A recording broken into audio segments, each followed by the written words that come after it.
If you like this podcast or the previous ones, please consider buying me a coffee at buymeacoffee.com/Frankie'sPod. It just goes to help fund the software and the hosting.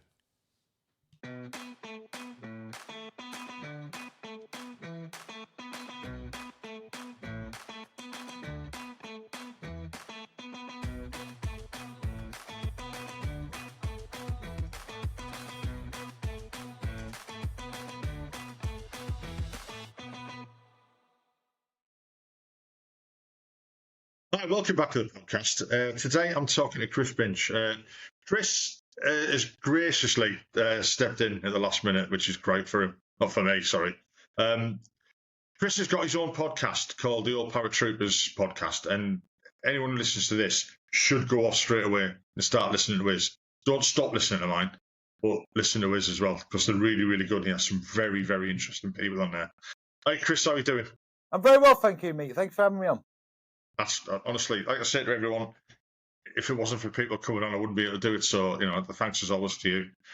Same 5 questions that I give to everyone. So, where did you grow up? Why did you join the military? What was it like? Why did you leave? And what have you done since? So, if you just want to start off with where you grew up and why you joined the military. Yeah, no problem at all. Firstly, I just want to say I really like the podcast, pal. I really like what you're doing as well. I've watched quite a few episodes, and I think it's a brilliant podcast, mate. So fair play to you. Thank you. No dramas. Yeah, where I grew up. So I'm from a place called Nottingham. Everyone will know it. A small suburb I grew up in called Arnold. Nice enough place. It's got its bad parts, its good parts, as everywhere. Yeah, but I put a pretty good childhood. No real complaints. There's few elements of childhood that I will need addressing at some point. I'm not prepared to, or I'm not in a position to kind of talk about them in a minute, but they'll need addressing at some point. But other than that, my childhood was pretty good.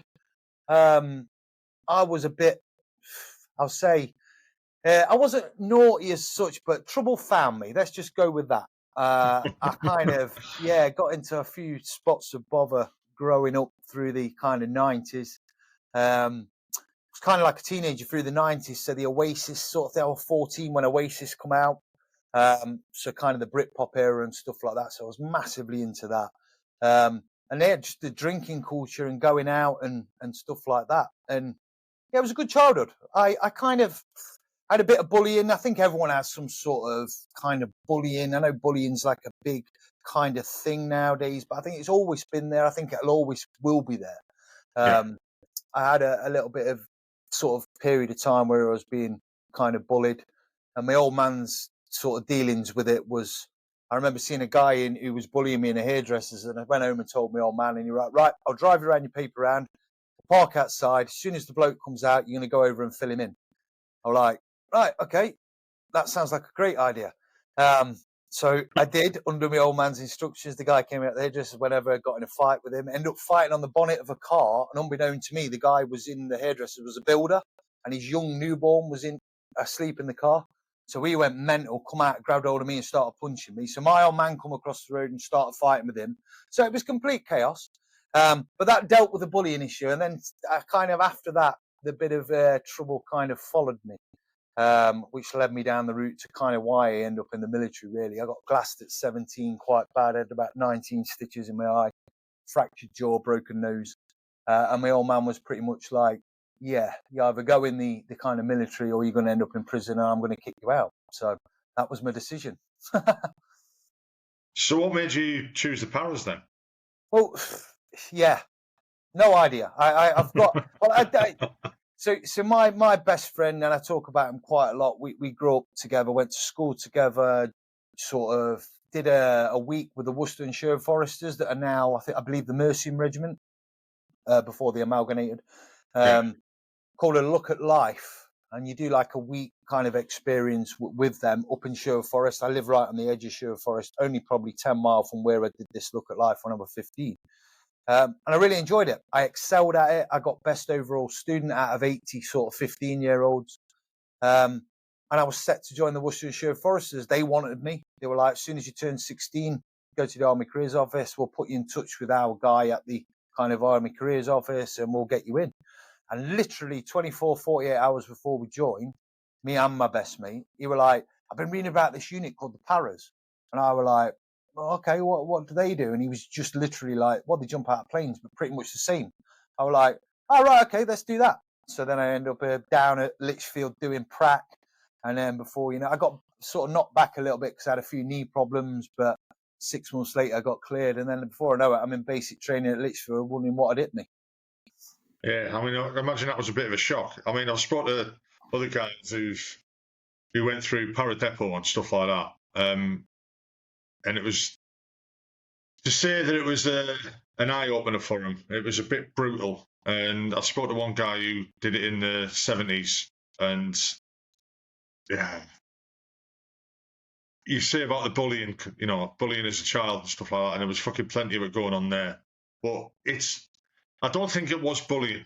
It's the usual thing: break somebody down and build them back up again.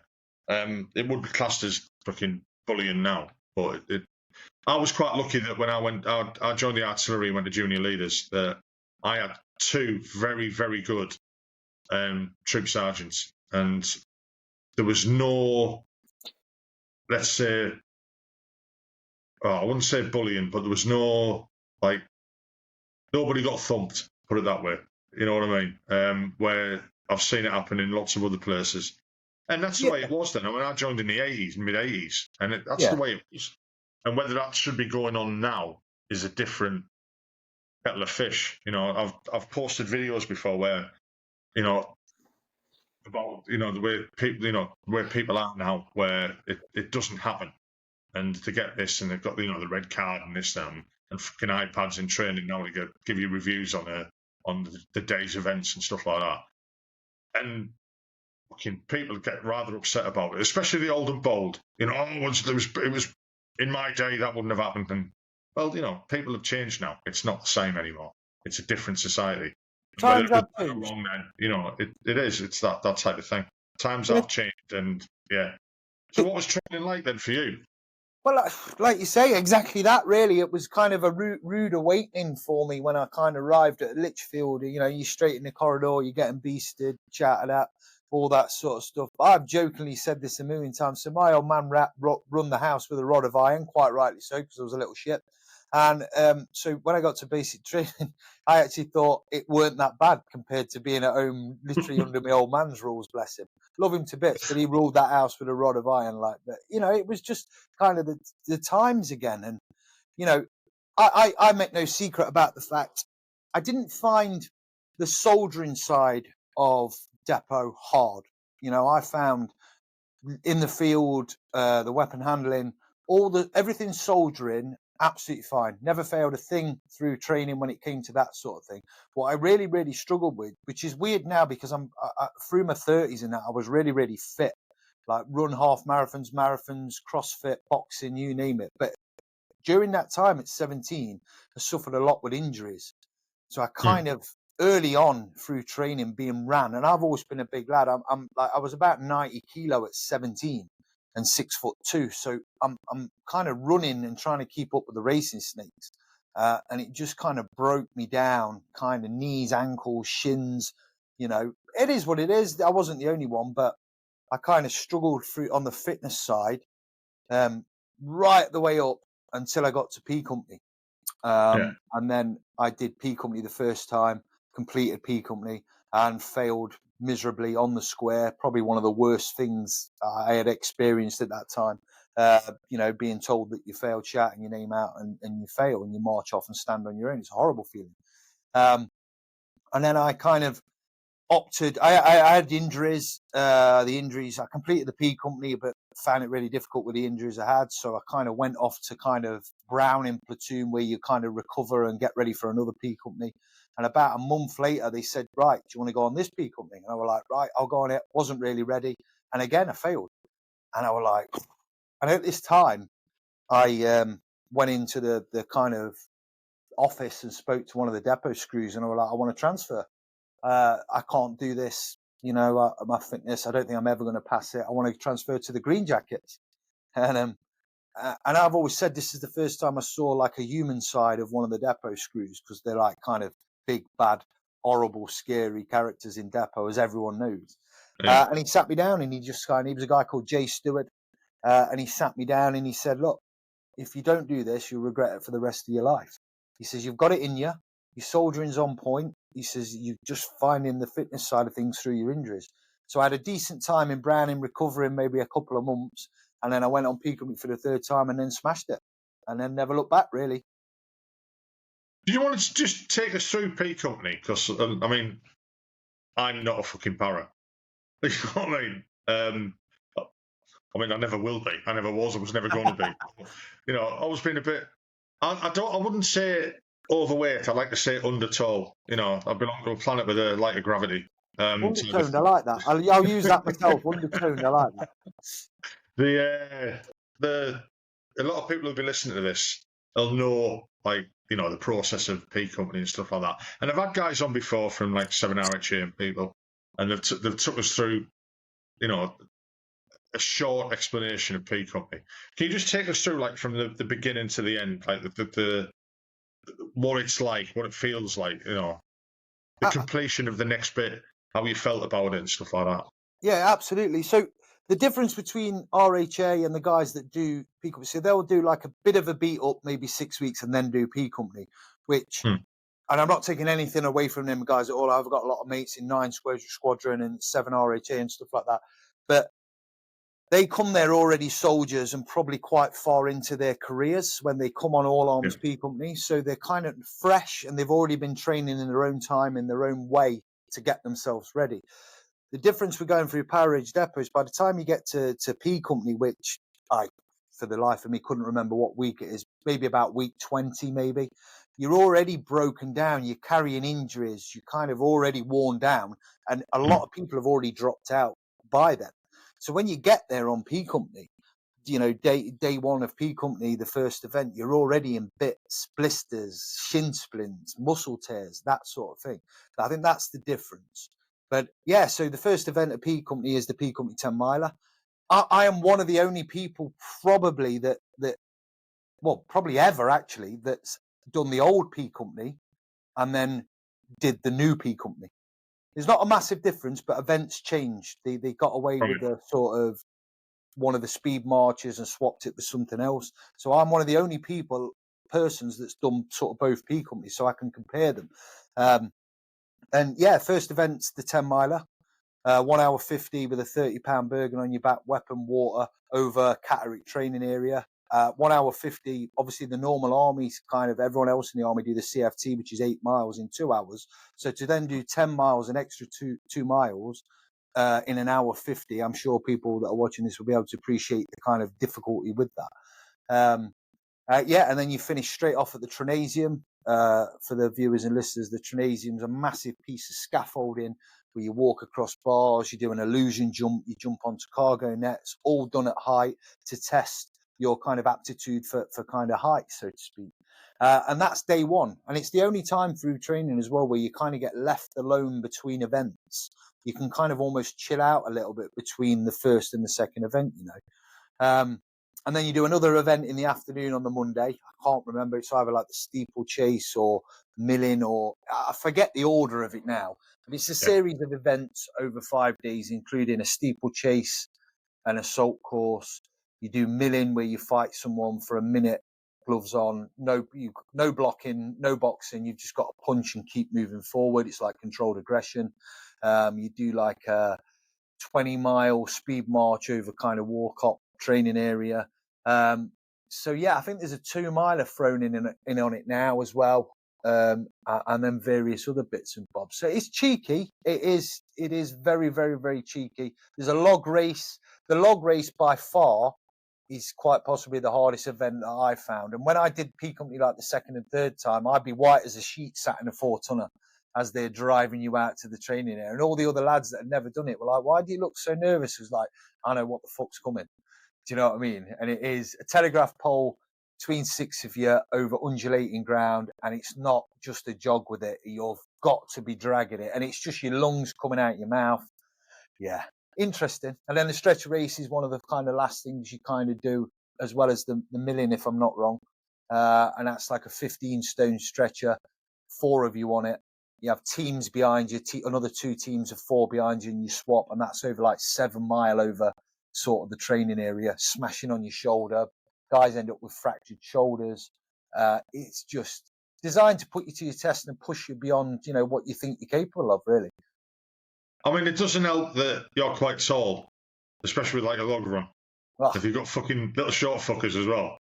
Oh, the stretcher was horrendous.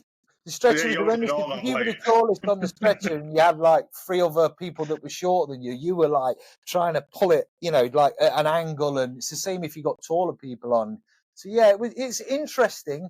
And, still to date, one of the hardest physical things that I think I've done. But that, looking back in hindsight, was that because I was 17, 18 years of age? Your body's not developed. It kind of takes a lot of toll on you when you're not that developed as a fully grown adult.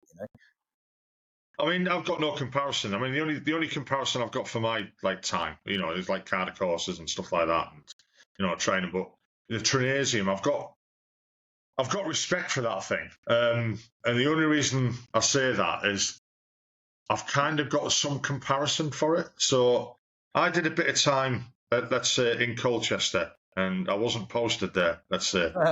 I did 98 days soldier on in there. It's fucking, you know what? I loved it. I really enjoyed Colchester. I've heard that about the Glass House. Yeah. People have said that it's actually it was quite a good experience. Strange. It's just like you know what it is. I mean, you get, I mean, I didn't do no bad. I went AWOL. I don't call it AWOL. I just missed the bus to get back on the train to come back for 6.5 months.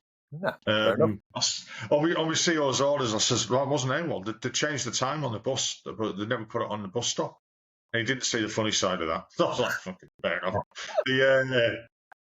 So they've got the Trinasium in Colchester for part of PT and stuff like that. And we used to do it on Friday afternoons. And we'd keep going out to that again. And the PTI, I think at the time, must have been fucking the psychopath. He just had a sense of humour. And all he'd do is go, right, pick someone and go, right, you climb up that side of it. You lot climb up that side of it. And you're playing pirates. You've got to catch them. And we just spent like 2 hours running around this thing off the ground. People falling off it and all sorts. It was fucking hilarious. It was great. So, but that, like you said, the false jump or whatever. One platform's higher than the other, and it's an illusion that it's further than. But you think you can't make it, and it's not a run up and jump. It's feet and knee together, and you have to go on the instructor's commands. It's to simulate jumping out of a plane because obviously you can't hesitate when you're at that door. I mean, I did learn one thing that. So at the end of this one, there's they had like 4 metal poles going down. And you had to jump off and grab the pole and slide down. Don't run at it full pelt with your legs akimbo and try to grab it because your nuts are gonna separated either side of the bar. Yeah, and from experience, I know that really hurts, and you can't hold on to that bar anymore. You just hit the floor. Yeah. So that's my experience of anything like that. So passing P company, I'd imagine that was one of the proudest, times in your life.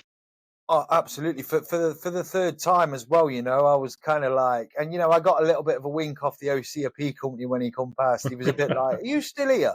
And I was like, "Yeah." And he was like, "Well done, you passed," kind of thing. And and I was like, "Yeah." And perseverance. But what a lot of people don't know is that obviously P company is hard and it's kind of infamous amongst the military for being one of the toughest tests in the British Army physically in the depots and stuff.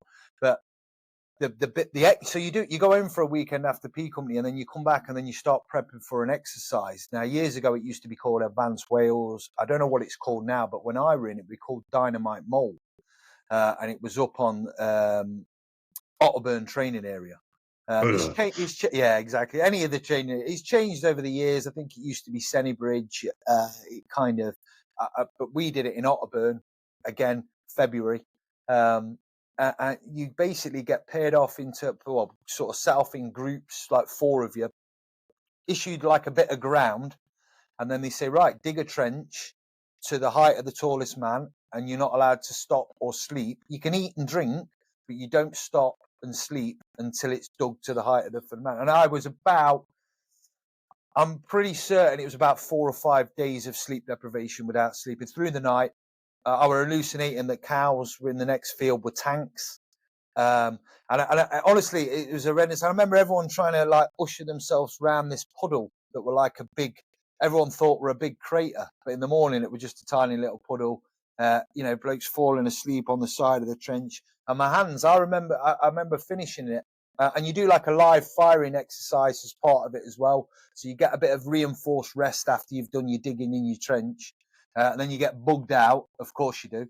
And then you kind of have a bit of enforced rest, and then you just go straight into like a couple of weeks or 10 days or whatever of live firing on Otburn training area, testing all your kind of section battle drills, your platoon attacks, all that kind of stuff. And I remember going home for the weekend after that. I finished before I went to Bryce Norton, and I'd lost about a stone in weight. And bearing in mind, I was quite lean at that age. So a stone off me was, even though I was big, a stone off me at that time, I looked really, really poorly.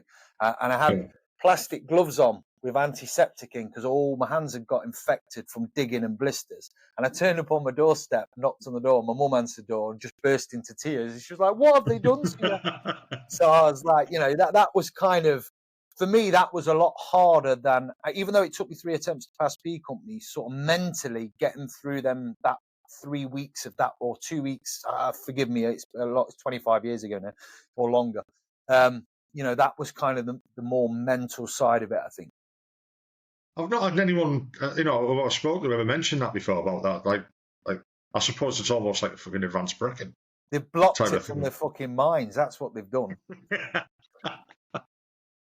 So what was it like turning up at the unit then? Turning up at the Paras in Colchester you went to? No, well, I started in Aldershot. So obviously I went from there and did my jumps course at Bryce, 4 weeks, Slipper City. Oh, sorry, you see how the other half live. The lobster and the steaks in the RAF base and the nightclub on base. And you were like, really? I joined the wrong unit here. And then, you go through Bryce Norton. And look, there aren't many people that if you're honest to yourself, there are some lunatics out there that like throwing themselves out of planes, but I wasn't one of them. And everyone goes, well, why do you join the Paras? There's a lot more to the Paras than just jumping out of the planes. It's the standard of training and all that kind of stuff. But yeah, the parachuting thing's evil. Weight strapped to you in excess of 100 pounds, more weapon, jumping into night, hitting the ground, tabbing up. It's kind of brutal. But it was cushy at Bryce, it was kind of nice food, nice accommodation, so to speak, and it was good. And I think that's quite nice before you kind of go to battalion, And I rocked up 1998 in Aldershot. Aldershot barracks was near enough falling down when I got there, as it had probably been since the 60s. And there's all these still serving horrible mustached Falklands veterans still serving. People hanging out the windows, almost shouting fresh meat as you're being marched up the main drag to the block. And you're like, wow, as an 18-year-old.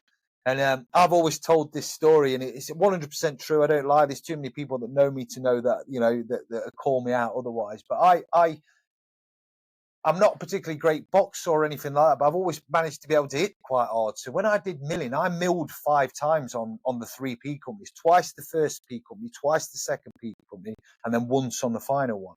And the 2 P companies where I milled, the 2 times, I stopped and battered both people kind of to a point that it was like ridiculous.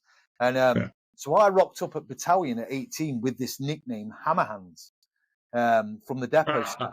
Now it's all good. I was like, I kind of like that. You get a bit of an ego, but that's not great when you're rocking up at Aldershot at 2 Para at 18 and people are coming into your room and like, where's this Hammerhands then? And I'm like, oh God. So yeah, it weren't that great. Yeah, I can imagine. I mean, my experiences of Aldershot are just visiting a place and walking into the wrong pub at the wrong time. And having the fucking fortitude of mind to turn around and walk out, and we were down there. We got posted down to Thorney Island from Germany, and we ended up there for a weekend. One of the lads was seeing a lass, and we were on a course at Thorney before we got posted there, and we ended up going to Aldershot because she was a nanny for the Gurkhas. One of the majors in the Gurkhas, and took us, we've got to go out for a curry. So we went away for the weekend and walked into the wrong bar, and I mean, I can't even discuss what was happening in that bar at the time, but I can imagine. it has shocked the Marines, put it that way. Yeah, well, can't compare, can you? Can't compare. I mean, I thought I've done some silly things in my time, put it that way, and then people who know me know what I'm on about. But that fucking shocked me. I was like, no, not staying in here. And I walked into another pub, and it was somebody else. I think that was 2 paras, and this was three paras, or whatever. Where it was. It was like that type of thing. Or it might have been 9 squadrons bar we walked into, and 7-hour because you all had your own bars. Yeah. And we just started like fucking keep walking out and finding a place that we were safe. Because you weren't safe. You walked into someone's bar in Aldershot and you shouldn't have been there. You weren't fucking staying there. And that was any night of the week. And I can imagine years before that it was even worse. I don't know what Colchester is like now. But I'd imagine it's quite the same. Yeah, well, they kind of had like, again, for the life of me, I remember that when I were in the main pub, and it still is now, even though the Paras aren't based there, it's still sort of where a lot of the old school go still, is the Trafalgar in Aldershot. And that is predominantly a reg bar. It's always been a Parage bar, but you have to, as a new kind of Tom in battalion, you have to wait to be invited down there. And then, basically to wait to see that you're not an knobhead and, that you're good at what you're doing and everything else. And then you get an invite. And I got an invite down there within a couple of months and went down. And like you say, I walked in there, and I won't describe the sights that I've witnessed, but I walk in that bar and you're like, and you see bars on films. It's about walking into the bar in dusk till dawn. That's all I can kind of, I think, it's just all sorts of stuff happening. And it was good. It was good, if you was. But again, I know what you mean. There were certain units didn't go into other bar. 9 squads around the bar. I think they drank in the Pegasus around the corner, but we never crossed over and walked into. I think Power Edge went into the 9 squadron bar just to stir up trouble. Well, I'm not going to lie, but like, let's get to the Peggy and see what happens. Well, you know what's going to happen. Yeah, and that's all part of it. I mean, it's like I've discussed it before on the podcast that the loyalty within battalions and regiments, and it goes all the way down to the company level and battery level. You'd have like batteries will fight against another battery within the same regiment. Oh yeah, and then you go downtown and it's one unit. You can't fight with them. We're supposed to fight with them. They're our friends, So you end up fighting with them. Then that regiment has a fight with that regiment. Then fucking hell, I don't know. It's just it gets out of hand. But it wasn't nasty. You know what I mean? There was nobody fucking throwing glasses at each other. There was no fucking. There might have been the odd chair. There might have been the odd ball or whatever. You know what I mean? But it wasn't malicious. No, it was just mates. Straight after. Yeah, it was, and I spoke to Leveson Wood quite recently when he was a platoon commander in Free Para, and he says the hardest job of being a platoon commander is not babysitting or kind of managing the blokes when they were in Afghanistan because they wanted to be there, they enjoyed being soldiers, that's what they trained to do. It was managing them in Colchester on the piss was his most difficult task of keeping the blokes, because board paratroopers or board soldiers across the board, you join to be on some overseas exercise, to travel the world, to be in a war zone. That's predominantly what a lot of people join to do, that excitement. So when they're not doing that, they're seeking excitement elsewhere, and that usually involves a pub and trouble. And more times out of 10, I mean, I can't speak for now. Again, we're going back, like this is sort of late 90s, and it's 25 years ago.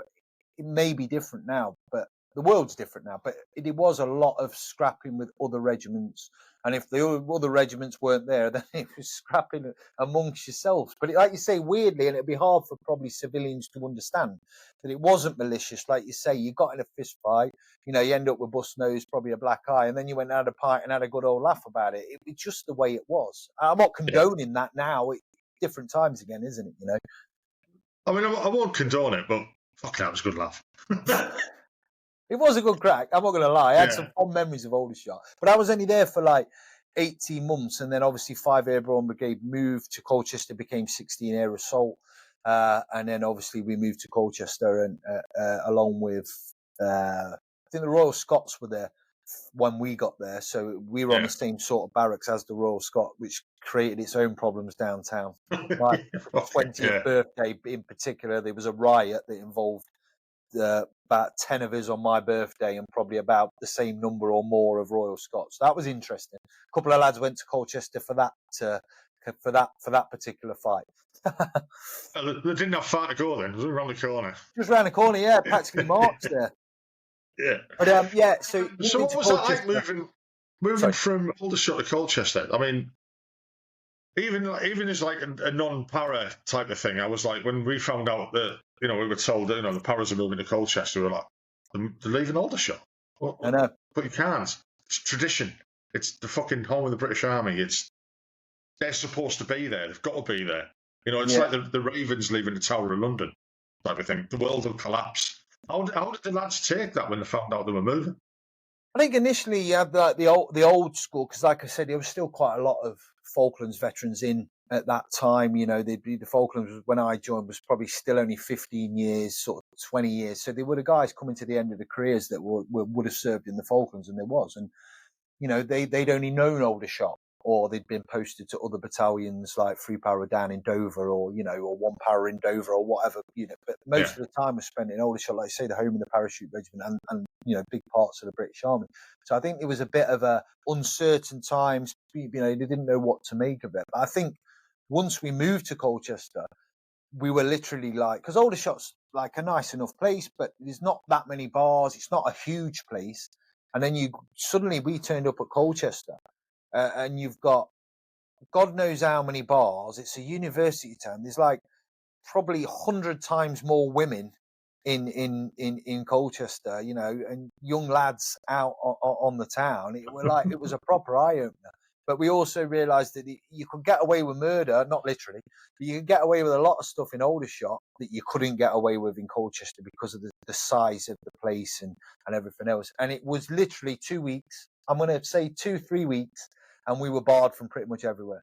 So much so that the RSM and the CO and quite a few other kind of officers had to go down and have a meeting with local pub owners to try and negotiate some sort of thing. And they end up putting some of the paratroopers, well-known names in the paras, on the doors to control the blokes. So this makes us sound like animals, doesn't it? But it just, again... No, it's not just... I mean, I'm going back now, what? Late 90s. Yeah, late 90s. We were posted... we were at Topcliffe in North Yorkshire. Lovely little place. The local town's Thirsk. Gets quite busy, lots of bars, racecourse and market town, stuff like that. And we were the only unit there. So we had like the run of the town, and it was great. But what used to happen is you used to get idiots coming down from Northallerton, Darlington, places like that, knew that they weren't going to go to Catterick because there was too many bodies there. So they'd come down to Thirsk just to pick a fight with us, type of thing, and the jockeys, there was lots of jockeys there, and all the jockeys had fucking like minders. So the jockeys would start fights and their minders would fucking jump in and they'd run off, jump on the horse and fuck off, type of thing. Happened quite a lot. And it kicked off massive one night. It was honestly, it was like a scene from the OK Corral type thing. It was just fucking mental. It really was. And we got barred. The regiment got barred from Thirsk. And it wasn't like the locals who said it was the CO. Says, right, okay, nobody's going downtown. No one's allowed downtown after 5 o'clock unless you're going shopping with your family and stuff like this. No bars or anything like that. And it lasted about a week. And after about a week, all the local bar owners and all that got in touch with the regiment and said, hey, sir, can we have some more? Can we have them back? We're losing too much money. Yeah. And well, you've got to start looking after our lads when they go down there. So all the idiots are coming down to start fights. They're the ones who should be getting barred and not our guys. And they agreed. So, and it was like, we got the fucking whip. We got the run of the town again. And the idiots who were coming down to start fights, they're the ones who got ejected. And then, like you say, people on the doors and stuff like that, we ended up with it. The guys are going on there, keeping an eye on. They weren't drinking.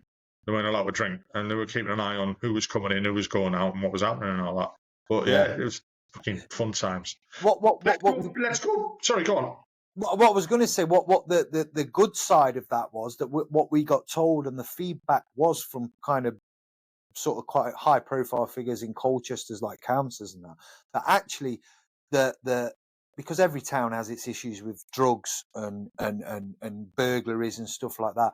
As much as the violence in the towns and pubs as far as fighting went up, drugs and burglaries and stuff went down, because soldiers, as much as they can be rogues when it comes to fighting and that, but the drugs is out, burglary, they wouldn't dream of stealing, majority. I mean, you get the odd bad apple, but Yeah. so all that side of crime went down. Drug dealers wouldn't dare walk into a pub and try and sell someone with it, fear of being a paratrooper and getting his head stoved in. You know what I mean? So that was a good thing. Fucking hell. When I was in college, I mean, just totally side bit here. I remember when I was in college, there was a Saturday morning, and we looked out towards the main gate, and there was 35 guys marching down from the Royal Highland Fusiliers in 3 ranks, marching in, all off to Irwin, and they'd all been caught for selling each other drugs in barracks, I mean, type of thing. Really? They were all in for 28 days. So, I mean, I didn't see much drug use in the military, to be honest. Not a thing at all in Parachute, mate. It was not a thing. There was the odd person, but it wasn't a thing that every drugs test, there may have been one across all 3 battalions or the odd one, but it just wasn't a thing. I think that because we prided ourselves on the fitness side of it and being kind of in good shape and stuff like that the drugs thing was never a kind of issue. I can't speak for now. I honestly don't know, but I believe it's still the same now, I mean, to be honest, I didn't see much of it, but I did see it. And in the late 80s, it was, I wouldn't say people ignored it, but they did. And it wasn't nothing serious. It was just a bit of, cannabis and stuff like that, what people were using. Yeah. It wasn't anything heavier than that. But I have I mean, like you say, nowadays it's different. People, coke's like, it's like a tin of coke, isn't it, for people? I mean, I don't do drugs. I've never done them, whatever. But it does happen, and it is shit. But idiots who do it know the consequences when they get caught, type of thing. So why do it? You've worked all your life to be in the army. You've gone through loads of shit, and then you're going to do drugs and get kicked out. Yeah, it's a good thing as well, because I was in at the age of 17 till I was 24, and I've always kind of joked, it's like, weirdly, if I was in the army at any different period of time, I'd have probably done a lot more. If I was in my mid-20s to like 30s or whatever, I'd have been on every course and everything else. But the time I was in, 17 to 24, wherever you are in life, no matter what you're doing, whether that be uni, doing an apprenticeship, you want to go out, go on the pull and drink beer, that's kind of what you want to do. So that's your main time. So, but drugs was never sort of a thing that crossed previous to the military. I'm not going to lie, I have tried bits and bobs, but once I joined the military and after that, it's never been something that's really kind of appealed to me. And I'm glad I did try stuff before. I'm only talking cannabis and stuff like that, but it's part and parcel of kind of growing up. I don't condone it at all, and I certainly wouldn't condone my children to do it. But again, times are different now, aren't they? It's just true. Let's go back a bit. Go back to Bryce Norton. Question I've got for you there is, what the fuck was it like stepping out of a plane for the first time? Horrible. I don't care what anyone says. It's not, and people get this kind of idea about parachuting, and I think people mostly go to freefall. Freefall's easy in comparison to jumping out of the side door of a Hercules C-130. I mean, I know they've disbanded them now and it's kind of new aircraft and stuff, but obviously in my day and a lot of other guys, it was the C-130. And you do your first jump out of what's called, I was past after the balloon era, where they used to do the balloon as the first jump. And everyone report the old school, talk about the balloon being like an eerie silence as the balloon went up, and it's hovering there at 800 feet, and you jump out into quietness, and people found that quite eerie. You could see what were going off. You're going up, and whereas I had the luxury, if you like, of jumping out. You jump out like it's like a 10-seater biplane, if my memory serves me right, and you jump out the back. And now jumping out the back of the plane is kind of fine because it's like a big banana slide. You jump off and off you go, and you got your own clear airspace, and it's really, really good. But then you progress onto your Herc jumps, and you're jumping out of like 130 to 150 mile an hour out of a side door into a slipstream. So, you don't get enough. Oh. Oh, yeah, it's exactly that. You don't get enough distance, or you don't get a clean exit. It's called ringing the bell, and you bang your head off the side of the plane. You end up in twists with your chute twist. There is all sorts of dramas that could go wrong. And I have had a jump where I've kind of probably I think it weren't too far before my last jump. And I did a jump, and when I went to check my rigging lines, there was someone else in my rigging lines, and we were coming down on one chute. And if somehow, like halfway down, he got free, and we ended up separate and landing separate. But yeah, that was because you come out the plane with like almost half-second intervals, like a port and starboard 6. So you're coming out, and that half a second or a second gap gives you quite a bit of room in the air. But obviously, people are bumping down the plane, people are speeding up. There's no real control over it. The plane's doing all sorts. So you end up coming out of the hurt side door at the same time on both sides.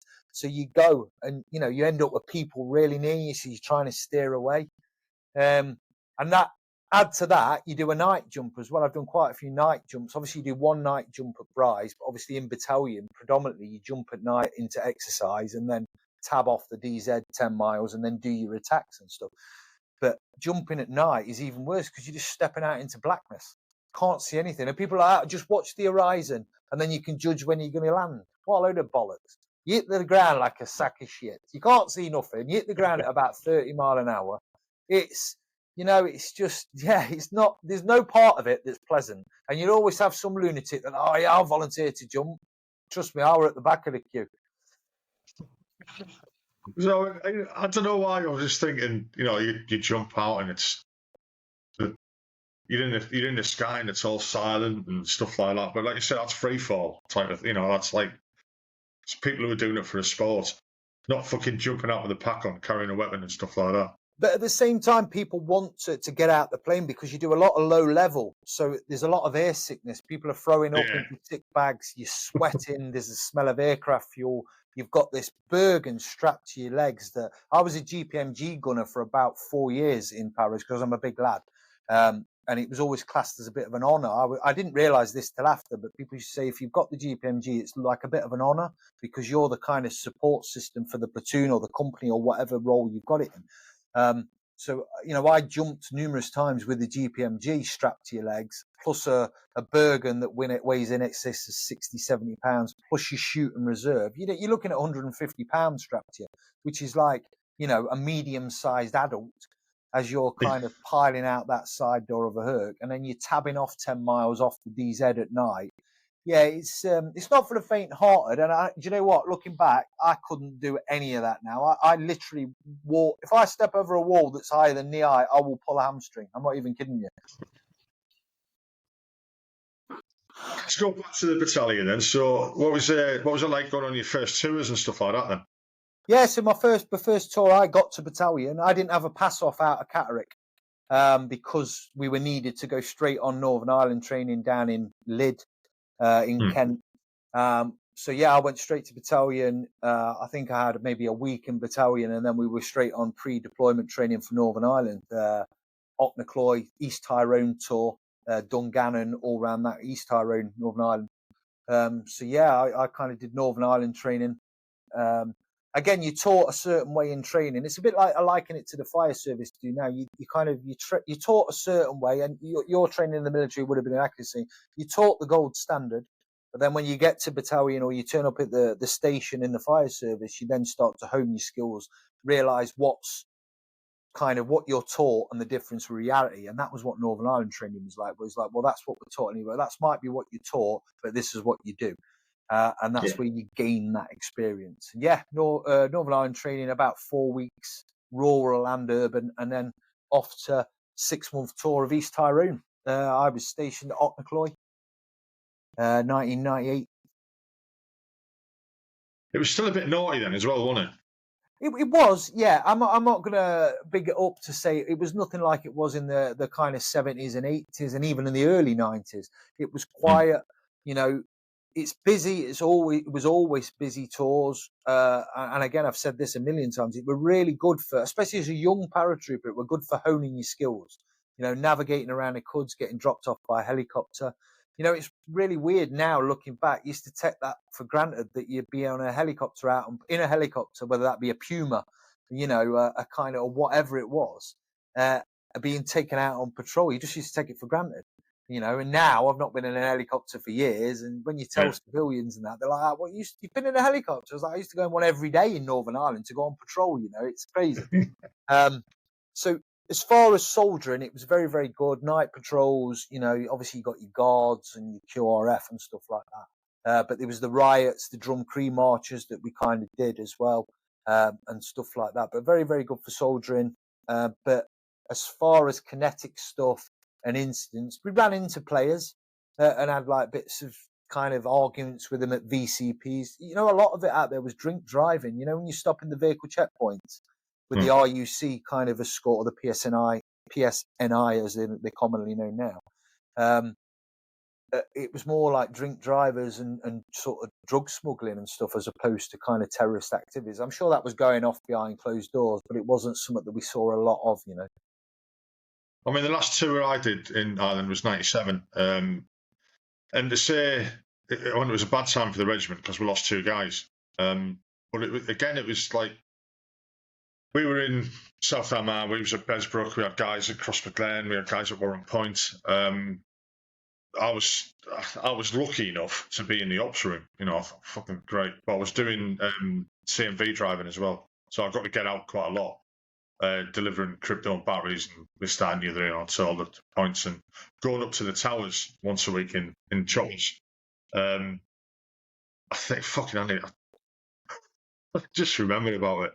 We were doing a replan for crypto one day, and I'd gone up to Romeo 1-3, which overlooks Camlock and that. Really, really interesting. I was in that tower on my last tour, to be fair. Yeah. Well, I'm stood there waiting for the chopper coming. So this Lynx comes down and lands, and the loadie's like that, fucking come on. So I'm running over. And I went to jump in, and all there was a big box in the back. And I was like, where am I going to go? He goes, get on top of that. So I climbed on top of this box, and there's like a little gap between the roof of the Lynx and this box, and meat stuck in it. And they took off, and when they used to come off from Romeo 1-3, they'd shoot down the mountain because of like anti-aircraft, weapons. They were worried about them, and then shoot into Besbrook. And he took off, and then he just shot down this mountain. This fucking box moved towards the, it wasn't strapped in, it was just there. It moved towards the door. I was like gripping onto the fucking tower, shit myself. Yeah, no, it was we had like it was a quietish tour. There was stuff bubbling around in the background and stuff like that. Like you say, you'd bump into the known players and keep an eye on them. I still remember some of the number plates of the taxi drivers and that. And then we lost Stevie Restrick to a sniper at one of the checkpoints in Besbrook, and that brought it home. That was like the first time. I'd done tours of Ireland before, and I was in the first Gulf War and stuff like that, and I'd been to Bosnia just previous to that. Bosnia was a bit fun, but that was like the first time we'd lost anyone to enemy fire, let's call it, which is what it was, and that opened your eyes. It's real. The threat was there. The threat was there. It really was. Yeah. It continued to be there up until kind of, until they stopped doing the island tours, 2000, I don't know what year, 2003, 2004, maybe, a bit later than that. But it was weird though, wasn't it? And you'll probably agree with me on this. And I looking back, when you're patrolling around a town that's like your local town, which is all it is. It's like patrolling around just a normal town in sort of England, but you're armed and there's a threat of people trying to kill you. And that's why I think people got complacent. And obviously your last tour was my first tour. So like you said, you lost 2 guys, sadly, to snipers and, whatever. So the threat was there. But for us, we just kind of almost, not complacency, because we're all professional soldiers, as everyone in the British Army. But well, you do get complacent. You really do. You get used to it. I mean, we lost 1 guy to sniper fire. The second guy wasn't so much anything to do with it. Well, I mean, it was. The podcast that's going to be out next week, if you on Friday this week, have a listen to that. I will do. It talks about that quite a lot. The second guy was a mate of mine. He killed himself. Unfortunately, he committed suicide in one of the towers. Honestly, it was. I won't go into it, but it's like, I mean, we'll probably touch on this later on about mental health in the military and stuff like that, and it fucking plays a big part. You know, even serving soldiers. It's not all the people who've left the military and suffering from complex PTSD or depression or whatever you want to call it. It happens to guys who were serving, type of thing. And unfortunately for him, things got too much, and he decided to take his own life while in one of the towers, which has affected a lot of people. And it happened so short a time from Stevie Restrick being shot that the regiment it dipped. The regiment dipped. The morale was. It took a long time to recover from that, and you've just got to crack on. When you're there, and you know yourself, you lose people in operations. You've just got to crack on. There's no time to grieve. There's no time to reflect. Really, you've just got to crack on and do your job that you're there to do, type of thing. Yeah, so that was an interesting time for us, to say the least, really. But the sketch, like the Northern Ireland tours, and like I said, I'll come on to later tours and stuff. I did a tour where you do the towers, Romeo 1-3 Alpha, I think it was. There's Romeo 1-3 and Romeo 1-3 Alpha, wouldn't they? Yeah. And I think I was in Romeo 1-3 Alpha. And again, you've got a lot of time because there's not a lot going on. When you're in them towers, there's just a small multiple of maybe 12 of you. And there's a lot of time to sort of kind of be with your own thoughts. And let's be honest, a lot of that time up there, it's depressing, isn't it? It can be very depressing and it can be boring. And if you've got intrusive thoughts and you've got issues with mental health, which again probably wouldn't have been nowhere near recognised like it is today, you cannot not understand, but you can see, can't you, why it would affect people, and sadly people took their own life in them circumstances. So what was it like after your first tour, then getting back to the regiment? Did you feel as though you'd grown up? Yeah, it was. And you know what? Parachute is weird like that. You got to be in a certain amount. They like you to get a tour under your belt before you kind of, and like nearly 99% of paratroopers have got the kind of Parachute Regiment tattoo on them. I have. I've got more than one. I was going to come on to that in a minute, but so when did you get your permission to get that then? After that tour, after I come back off that tour. And it was also a bit like halfway through that tour, I got the nod off one of my kind of section commanders or multiple commanders that, it was okay to shape your berry. So the berry, Parachute berry, I've got it here. Of course I've got it here. So the Parachute berry is like, normal berry is like how it should be. But then with the Parachute berry, you have a big overhang in it. And this is my original berry that I got on the third peak of me. And like you pull the overhang, look, so it's right down like a flat cap. And you almost have to have permission to get that in. It's like if you want an overhang, if you're cutting around as a day one sort of in battalion Tom with an overhang, someone will grab hold of you and go, "Who's told you could have your berry like that?"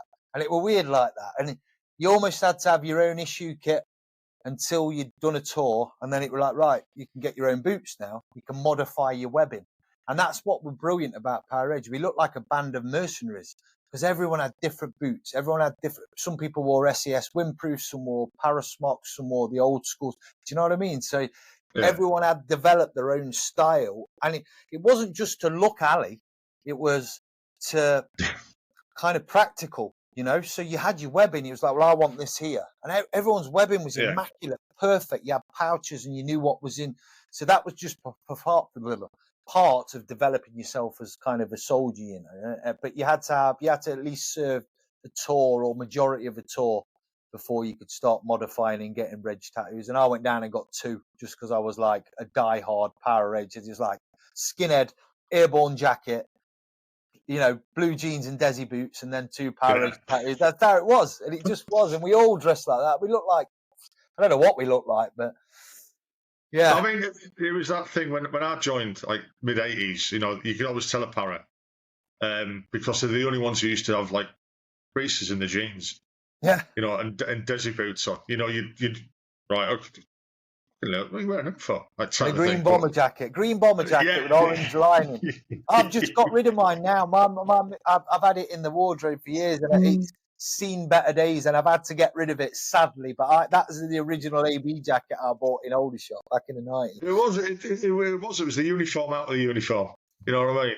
It's like, 100%. yeah, you can tell where they're from, type of thing. But that thing about, like, you couldn't do anything till you had to ask the senior Tom for permission for almost everything. I mean, did that actually happen? Did that actually go on?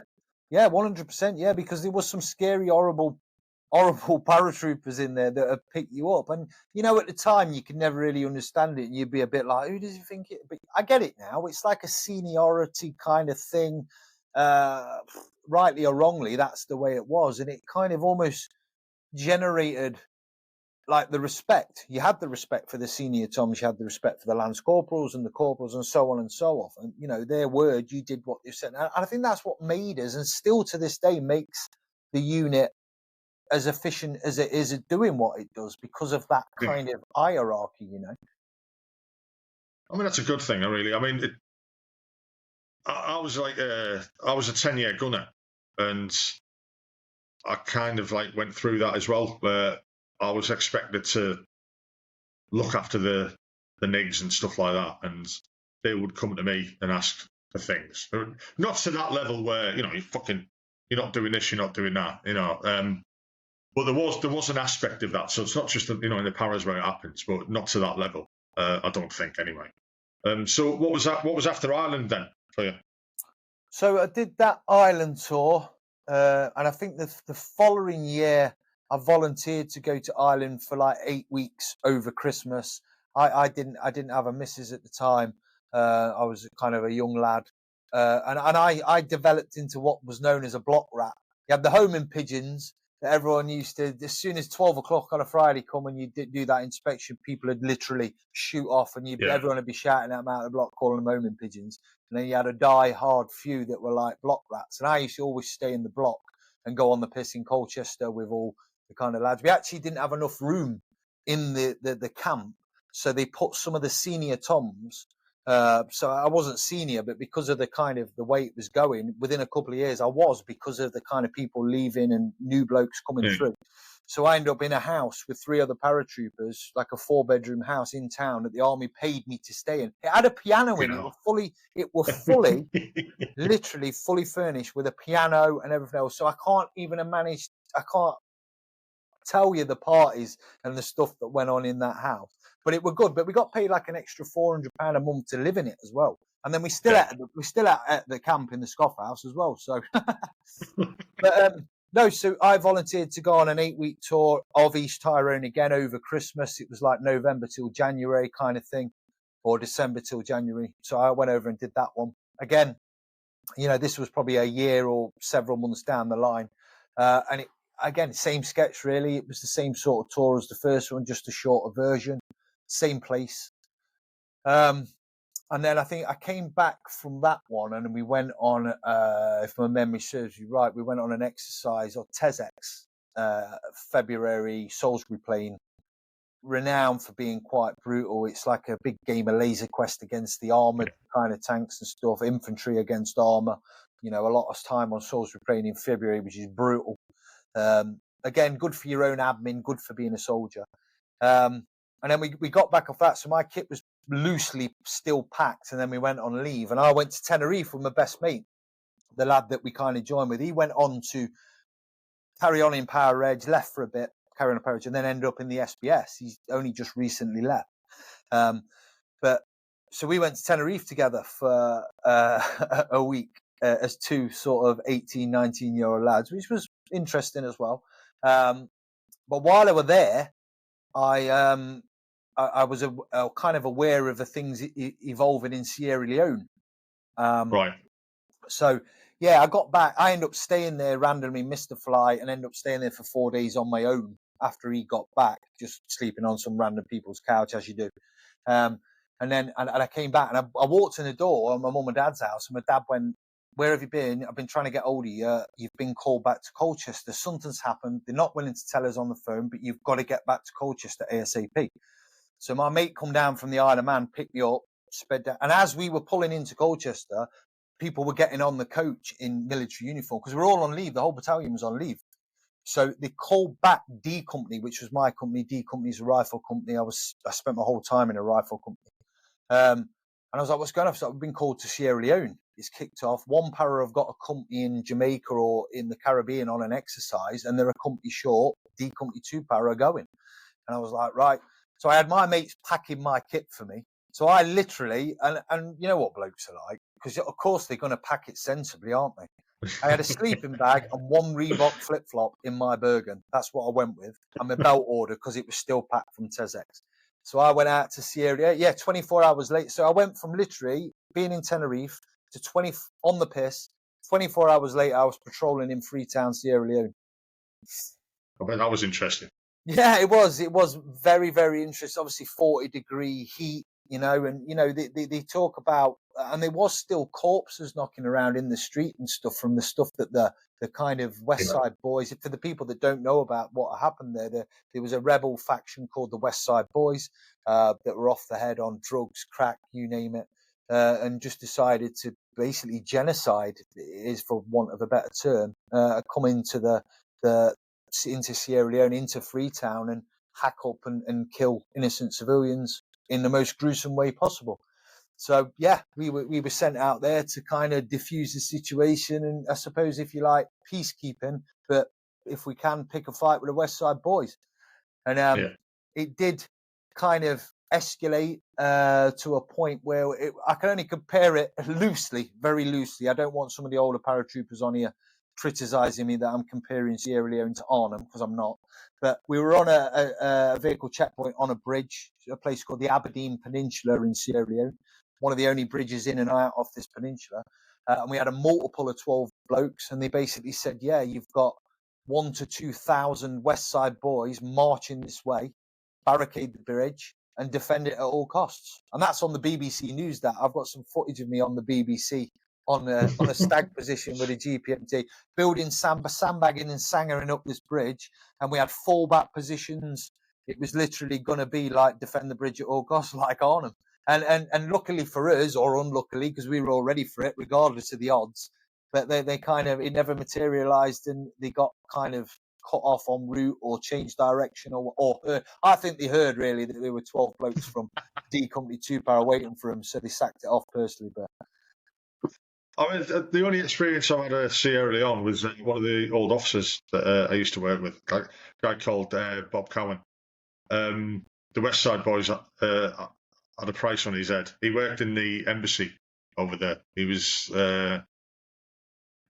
instrumental towards the peacekeeping at the end of it, and actually ended up recruiting probably 2/3 of the West Side Boys into the army. Saying, stop being an idiot. Okay, you want to do that? Come over and do it properly. We'll train you. Yeah, type of thing. But they had a price on his head, and even after he left the military, he went back out there. He's no longer with us, sadly. But he went back out there to work with them all and stuff like that. He absolutely loved the place. He said it was fantastic. The people were generous to a fault, and it wasn't like the press made it out to be that. But we know the stories of like what the West Side Boys used to do to people in t-shirts. That's where they'd cut the arm and stuff like that. We all seen that, and it needed to happen. Somebody had to go there and do it and sort it out. I don't know why we fucking did. Why it was the Brits. We tend to fight everybody else's wars, type of thing, and go out and do things like, why are we here? I've had conversations recently with people who I've interviewed. Come to the conclusion that since like the Napoleonic times, like, why are we at war? Why do we keep going to other places to fight battles when we don't need to? Nobody's invading the UK yet, type of thing. But keeps us in a job, I suppose. It does, and I think that pissed a lot of people off, because we wasn't even on Spearhead. Right. I'm pretty certain, again, I could be wrong, it's a long time ago, and I'm not 100% sure on my facts, but I'm pretty certain Parachute weren't on Spearhead to go. But it was just like, I think, and it put whatever regiment it was out a bit noses out of joints, because it was a bit like, well, what's the point in us if we're on Spearhead and then they're just going to send the paras? And I don't necessarily agree with it. I have a lot of time and a lot of respect for all of the units in the British Army, but they decided to send us for whatever reason, and that happened numerous times. And I think up until kind of recent events in southern Afghanistan, where they obviously sent different units, but and quite rightly so. And I think other units have gained that sort of that experience and that respect now. And I've said this before, and people have disagreed with me. People from other regiments have disagreed with me. Where I've said, I think the standard with paras training is still up here compared to a lot of units because of what we go through to get in the paras. It's longer and it's more difficult training than a lot of the units. But I think the experience has kind of crept up because of the conflicts in southern Afghanistan. You know, you've had the green or the rifles go on tours and lost multiple and been in contacts after contacts and hand-to-hand fighting near enough. So that experience level of warfare, I think the gap's definitely closed now. You know what I mean? But I could be wrong. I get told different by a lot of people, and some people agree with me. But I think again that's down to regimental pride as well. You know, we're all better. You know, we're better than you. You're better than us. We're all type of thing. You know, it's always going to be. So what other tours did you do after that then? So I got back off that one. That was like as far as tour goes, that was probably one of the better tours I went on because it was short and sharp. I think it was about 3.5 weeks in.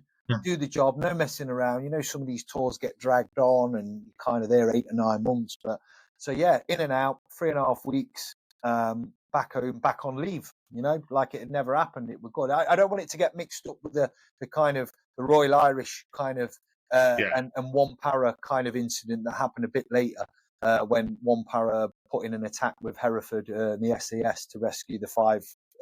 That was a bit later, and I wasn't part of that. This was before.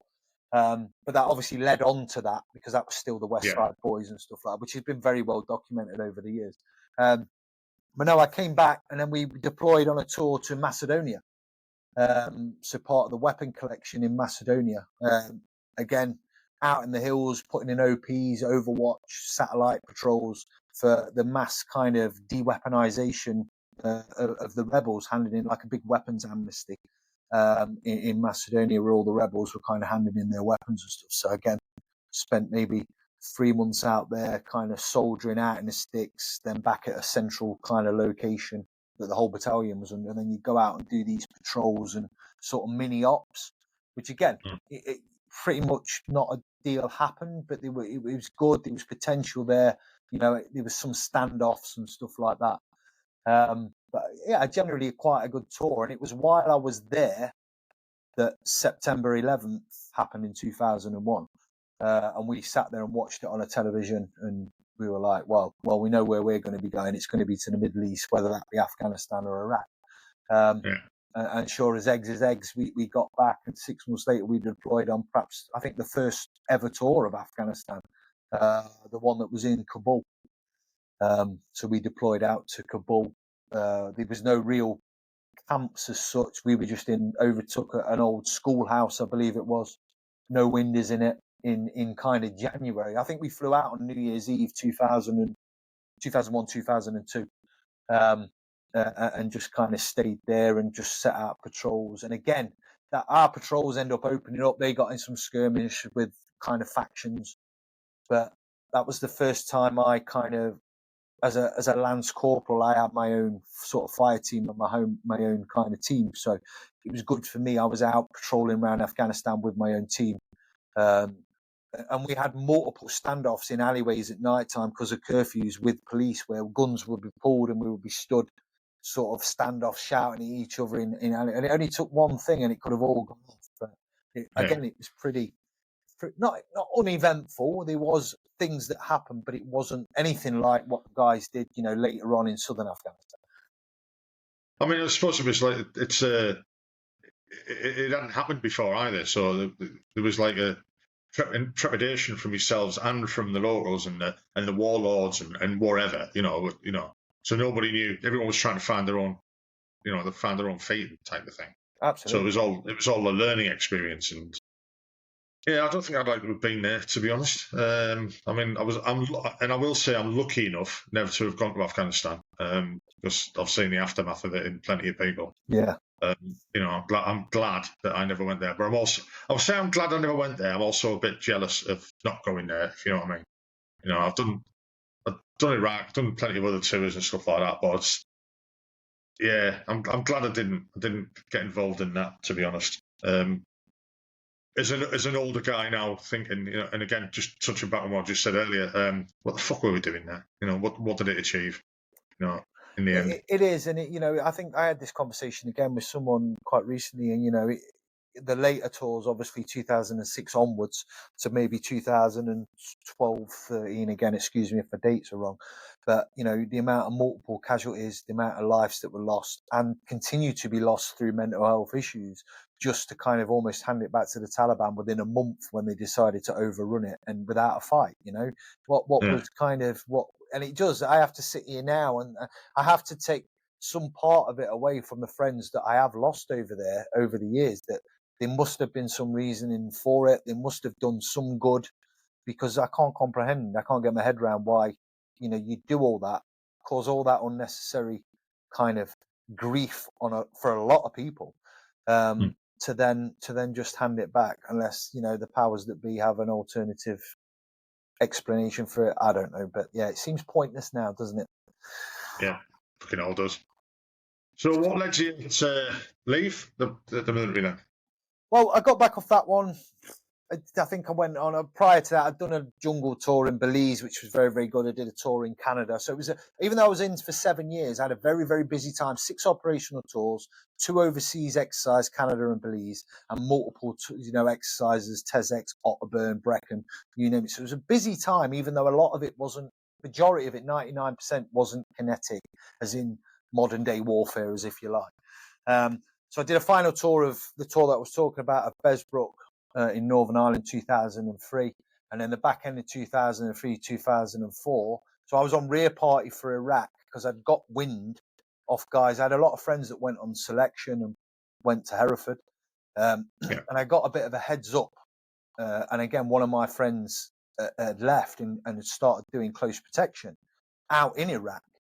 And I thought, well, I can either go to the Iraq with the military, or I can go out there at 24 years of age and be on some serious money and like 80 grand a year tax free rock star wages, or I can stay here and be on 23 grand or whatever it was as a Lance Corporal in 2 Para. So I was like, well, that's my mind made up.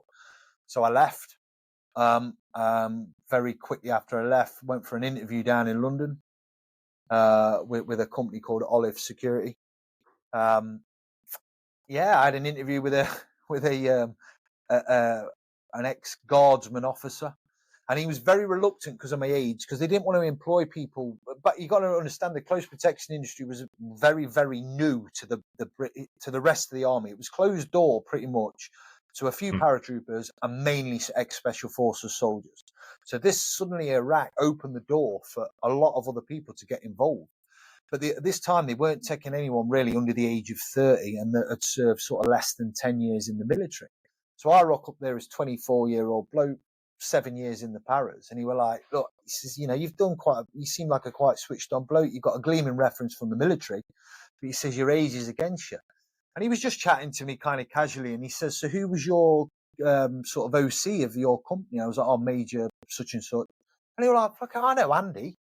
He went, give me a minute, left the room, gave him a call on his phone, came back in, he went, yeah, you're good to go. He says you sound. So, and that was it. That was it, literally. I'd already took a bag down there because they made me take a bag down there, packed suitcase, ready to go, just in case you got the job. So that was almost a bit like, well, I feel like I've got it before I turned up. But it was actually the day I flew out in that office was the funeral of a 2 Para legend, a lad called Keith Butler, who was a Falklands veteran that I knew in 2 Para. He was out working for this company, and he'd been blown up and sadly lost his life in. It's quite a documented incident. It was quite nasty what happened to him, without going into detail. But so that was everyone was in black suits for his funeral, and I was like, "What am I doing here?" And I kind of flew out there. Kind of landed in Kuwait, spent a few days in Kuwait, and then drove across the border into Basra and Qasr. And then, I was there a week, and then I dropped an Australian SAS bloke in an argument and got sacked. So That went really, really well. That's a true story. And yeah, so I had to explain to my old OC why he'd given me a recommendation, and after a week, I'd knocked someone out and got sacked. So there you go. Put a bit of a damper on things. Yeah. Did you carry on with it? Yeah, God, yeah. I mean, I got back. In my defence, the guy was an absolute arsehole. He was a bully. I've told this story before. He called contact on the ground as we were driving to some ranges as a drill, which anyone in the British Army knows that's absolute bollocks. True story. I don't bullshit. That is 100% true. It's what he did. So when we got back, we questioned him about it. A few things led to it. He got a bit heated, and we ended up having a set to, which resulted in me punching. So, because that's a no-go. British Army, you don't do that. The risk that causes, there were civilians knocking around. We've got loaded weapons and someone decides to call contact over the radio as a drill. Yeah. So, yeah, and again, that genuinely happened. So, yeah, I got back, got sacked. Took me a few months to kind of, excuse me, to kind of get back out there. Obviously, a bit of a black mark against my name. But yeah, I went back out within about 3 months with a company called Blue Hackle. One of the first teams on the ground. It was a new company run by a couple of ex-Hereford boys. And do you know what? It was absolutely crazy looking back, because Route Irish, everyone's heard of Route Irish in Iraq, to Baghdad International Airport. And for a large period of time, the US wouldn't go up it because they were getting ambushed, they were getting contacted. I was driving up and down it in a non-armoured Ford Mondeo, about 7 times a day, picking up weapons and supplies from Baghdad International Airport, just casually wearing a shemag and a beard, trying to blend in, sat in traffic, tinted windows, totally oblivious to the dangers that were all around me. So yeah, I mean, it was good. Did a lot of training at local nationals, and yeah, it was a good company to work for. Really, really good. I think I spent about 2 years with them. But I've spoke quite openly. It's like I've been like a little bit of a cat with 9 lives, because I've been in the right place or the wrong place, or the right place, whichever way you want to look at it, at the wrong time. And I've kind of, on a particular day, I went in to sign in loads of local nationals to train them, because we were training a lot of local nationals to be sort of guard force, to be close. The better ones, the ex-army ones, were going to be like part of the close protection team, like drivers and stuff like that.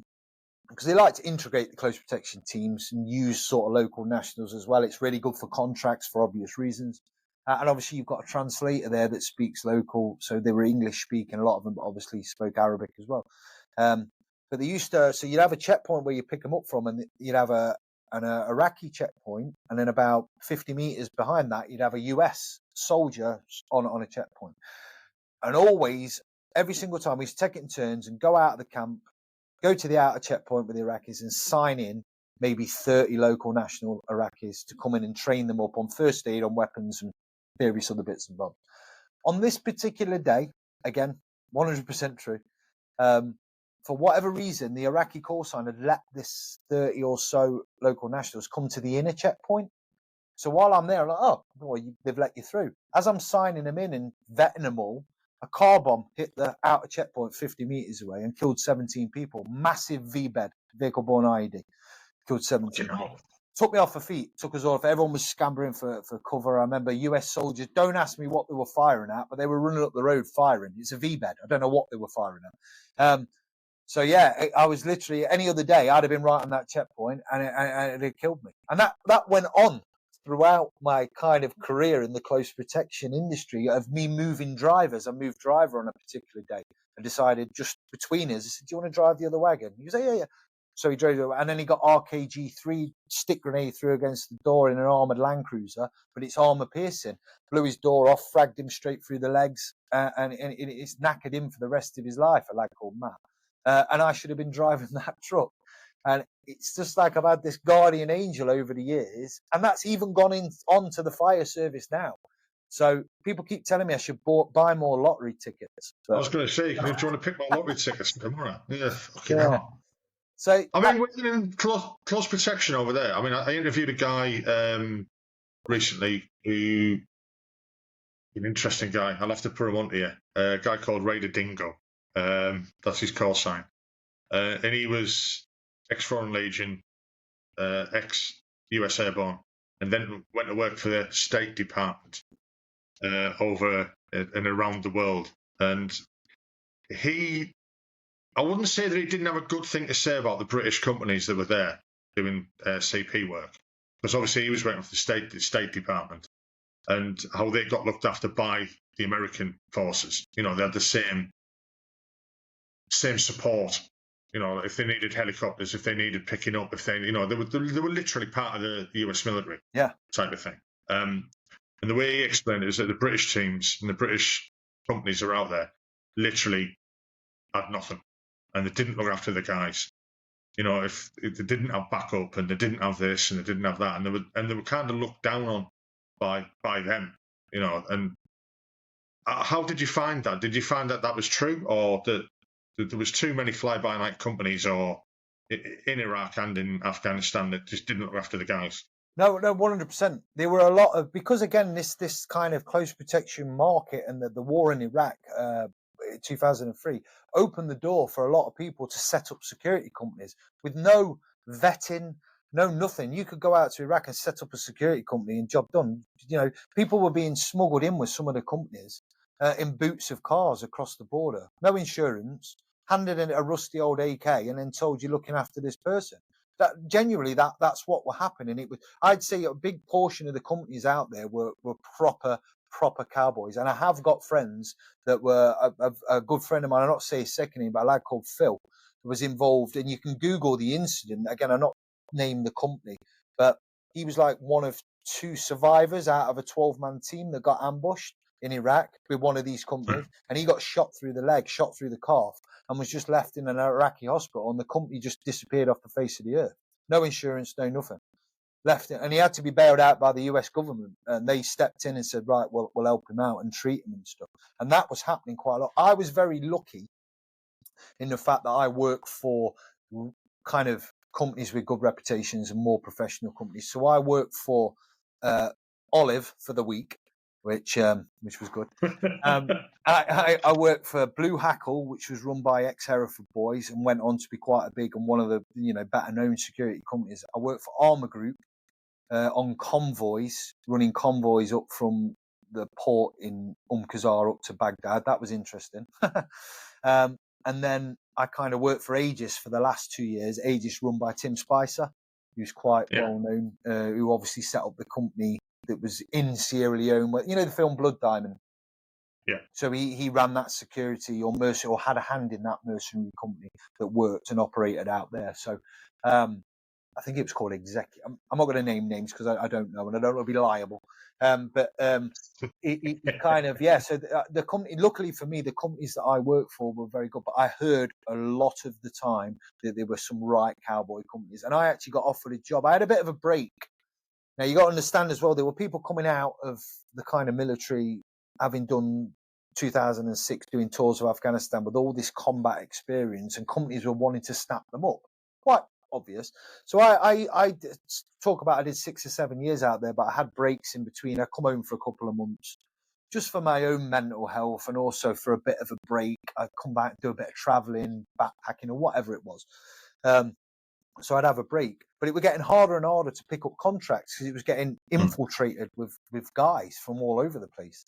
So it was just getting more and more difficult. So I actually took a company that I'd never heard of that someone referred to me.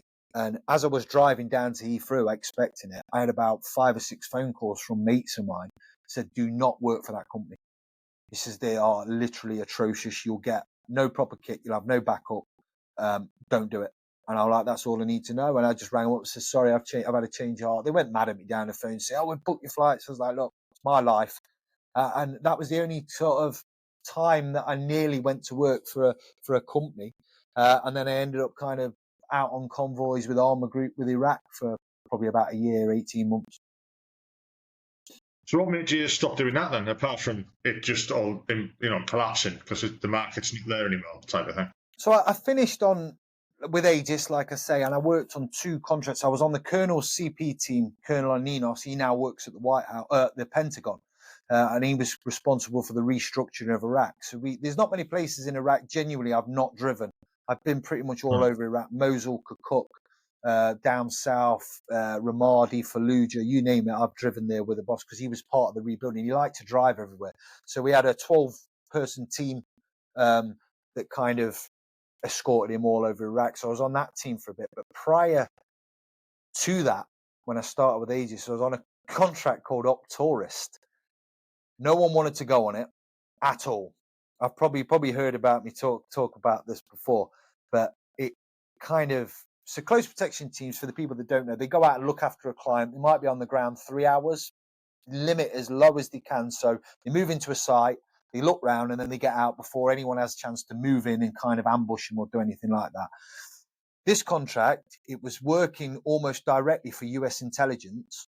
3 armoured Land Cruisers. One of the armoured Land Cruisers had a camera on top, and we were filming every street and MSR, which is a motorway, if you like, road, street, in Baghdad for US intelligence, driving around at 30 mile an hour. Now, anyone that knows working in Iraq, being on the roads is the most dodgy place you could be. And we were out 9 hours a day. I've been in places, have you heard of Sadr City, which is now called, well, it used to be Saddam City. It's now called Sadr City. I've been places in there where no other Westerner, probably outside of Special Forces, has ever been. Cruising around these little narrow streets, filming for US intelligence, just waiting to get smashed. And we got bogged down to the axles one day in the middle of Sadr City. Thousands of locals around us, just 12 of us in Land Cruisers. Had to be pulled out by a local national in a digger, come and pulled us out. And, you know, you were like ready for it. And I suppose what kind of led me, there were 2 incidents. Drove around into a Boxing Day 2008 or 2009, I can't remember which. Pulled around into a busy marketplace in a place called Ghazaliya, which is a suburb of Baghdad on the outskirts. And my mate was taking pictures as part of the contract as well as the other camera. And we pulled around into this marketplace, and it kind of, I literally said, I was driving the Charlie wagon, the rear vehicle, and I no sooner said, seems a bit quiet around here. And then we got opened up on, we got ambushed. And the target of my truck, it was an armoured Land Cruiser, took multiple strikes. The gunner in the back opened up on these 3 or 4 figures that popped out in balaclavas from around the corner or shamagged up, dropped 3 of them and killed 3 of them. And then they started traversing over rooftops and firing down at us. And the funny thing is, I've got the video of it because my mate was taking pictures. As he drops his camera, it hit record on video and filmed the whole lot from the footwell. True story, I got it on my phone. And films the whole shit. And it only went on for like 4 or 5, well, probably about 2 or 3 minutes. But yeah. We were getting engaged. I would drove us out of the ambush zone, coming over the rooftops and firing down on us and stuff. And then, we got out there. So that was one incident that was like, it was exciting, don't get me wrong. And then the one that was pretty much the turning point is, again, you remember I say about these stick grenades that they have, that they were armor piercing. And again, I was this was on the Colonel's team before the last contract, before I kind of decided to come home. They target the Charlie wagon, and they stand at the side of the road with this stick grenade behind them, and then they throw it at the door, and it punctures a hole straight through the door with this sort of molten slug that sends frag all through the car and aimed at this part of your body here, go through you, kill you, or at very least take your legs off. And I saw this guy stood at the side of the road as I'm driving the truck, and he just kind of, you know, in hindsight, you could have gone, well, I should have drove the vehicle at him, but I didn't think quick enough. Yeah. And he threw the stick grenade at the side of the vehicle, and it bounced off, dinted my door. And obviously we called contact, drove off, and we met a US call sign as they were coming out of the camp that we were traveling to, and said what had happened 3 miles up the road. And that night in the DFAC, when we were all eating, they came over to us and went, yeah, that stick grenade, it had its pin pulled. There's no reason why it shouldn't have detonated. It just didn't. And where the dint in the vehicle was, it had just come straight through the middle. So there's another incident. And after that, 2 weeks later, my son was born early. So I came home and I made the decision not to go back. So I kind of, that was that really. Oh, you know what I mean? Oh, lucky that, innit? Yeah, fucking hell. So, like, you've left the military, you've done your CP work, so and then you've decided not to do it. So that was the time you left the military, because you didn't leave the military really. So you didn't transition into civistry until then. Well, I What didn't was really do that that like? either then, because then I went anti-piracy. Ah, fucking. You're just a glutton for punishment. I know, I couldn't help it. But I was young, and I kind of got diagnosed with ADHD about 5 years ago, and that explains a lot about how my brain works. And one of the Right. things is you kind of seek out adrenaline or seek out tests to keep you interested. And that's echo. And now I understand it. I look back over my life and now understand how my brain works and why I do what I do. So yeah, I went on anti-piracy for 3 years off the coast of Somalia and kind of protecting vessels through the Gulf of Aden and Red Sea and stuff like that. I mean, I've spoken to guys who've done that. One of my first podcasts was a guy from 3 Hour Cheer with us, and he did it for years. And again, the only reason he stopped doing it is because they changed the people that were employing. Yeah. Basically. Yeah. We both spoke to Nick Dunn, and he said the same thing. It's just not worth doing anymore. The money's not there anymore. And it is lots of companies that just don't give a shit. They just don't give you the equipment. Sometimes they're going out on ships and they haven't even got arms. They've got no weapons. For the first 7 transits or 6 or 7 transits I did, I had spears and petrol bombs. Yeah, I was. I mean, there's one thing. When I was talking to my mate about it, I said, "Well, I don't get they're coming up on these little fucking speedboats. How the fuck do they get up the side of a tanker?" It depends. Like, if they get up, they get up. Yeah, well, it depends what load you've got on. If you're just a ship that's got ballast, you're quite high out the water and it's not got a load, so the freeboard's massive. But obviously, if you go on some of these other ships that are kind of carrying billions of dollars worth of crude oil, they're weighed right down in the water, so the freeboard might only be 3 meters.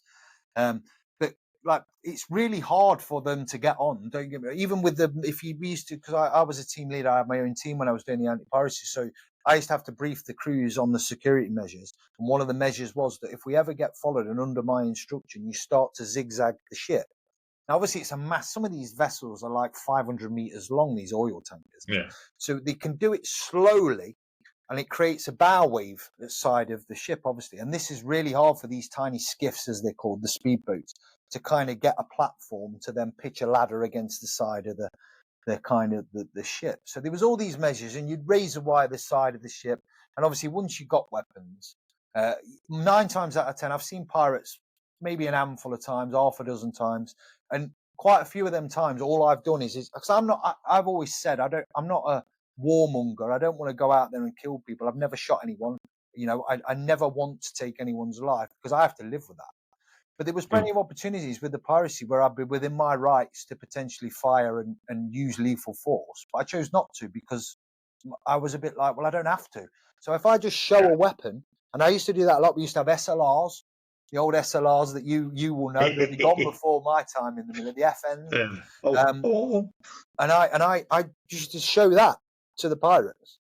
And that would be enough for them to turn around and pick another vessel that hasn't got armed security on or no security at all. So there's no point in, and we fired warning shots. We have fired warning shots at pirates and that before, and that would be enough. But make no bones about it, when you're in the middle of like the Gulf of Aden or past the transit, because there used to be an area where you used to get a transit off a warship. But once you're past that and the Bab el-Mandeb Strait that goes up towards Egypt and that, it was fair game, and you can see land both sides, and they can see you. But if they wanted to literally mount an attack, you've got 4 armed security guys on there with limited ammunition. You'd have it all on.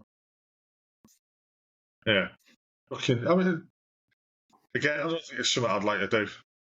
I mean, the guys who I've spoken to who've done it have said like it was 99% of it was just boredom. Yeah. It's just, I'll go with that. dealing with the crew half the time that they didn't understand what you were saying and stuff like that. Yeah, no, there was that. And, but I got to travel to some really weird and wonderful places. I got stranded in Madagascar for 5 days.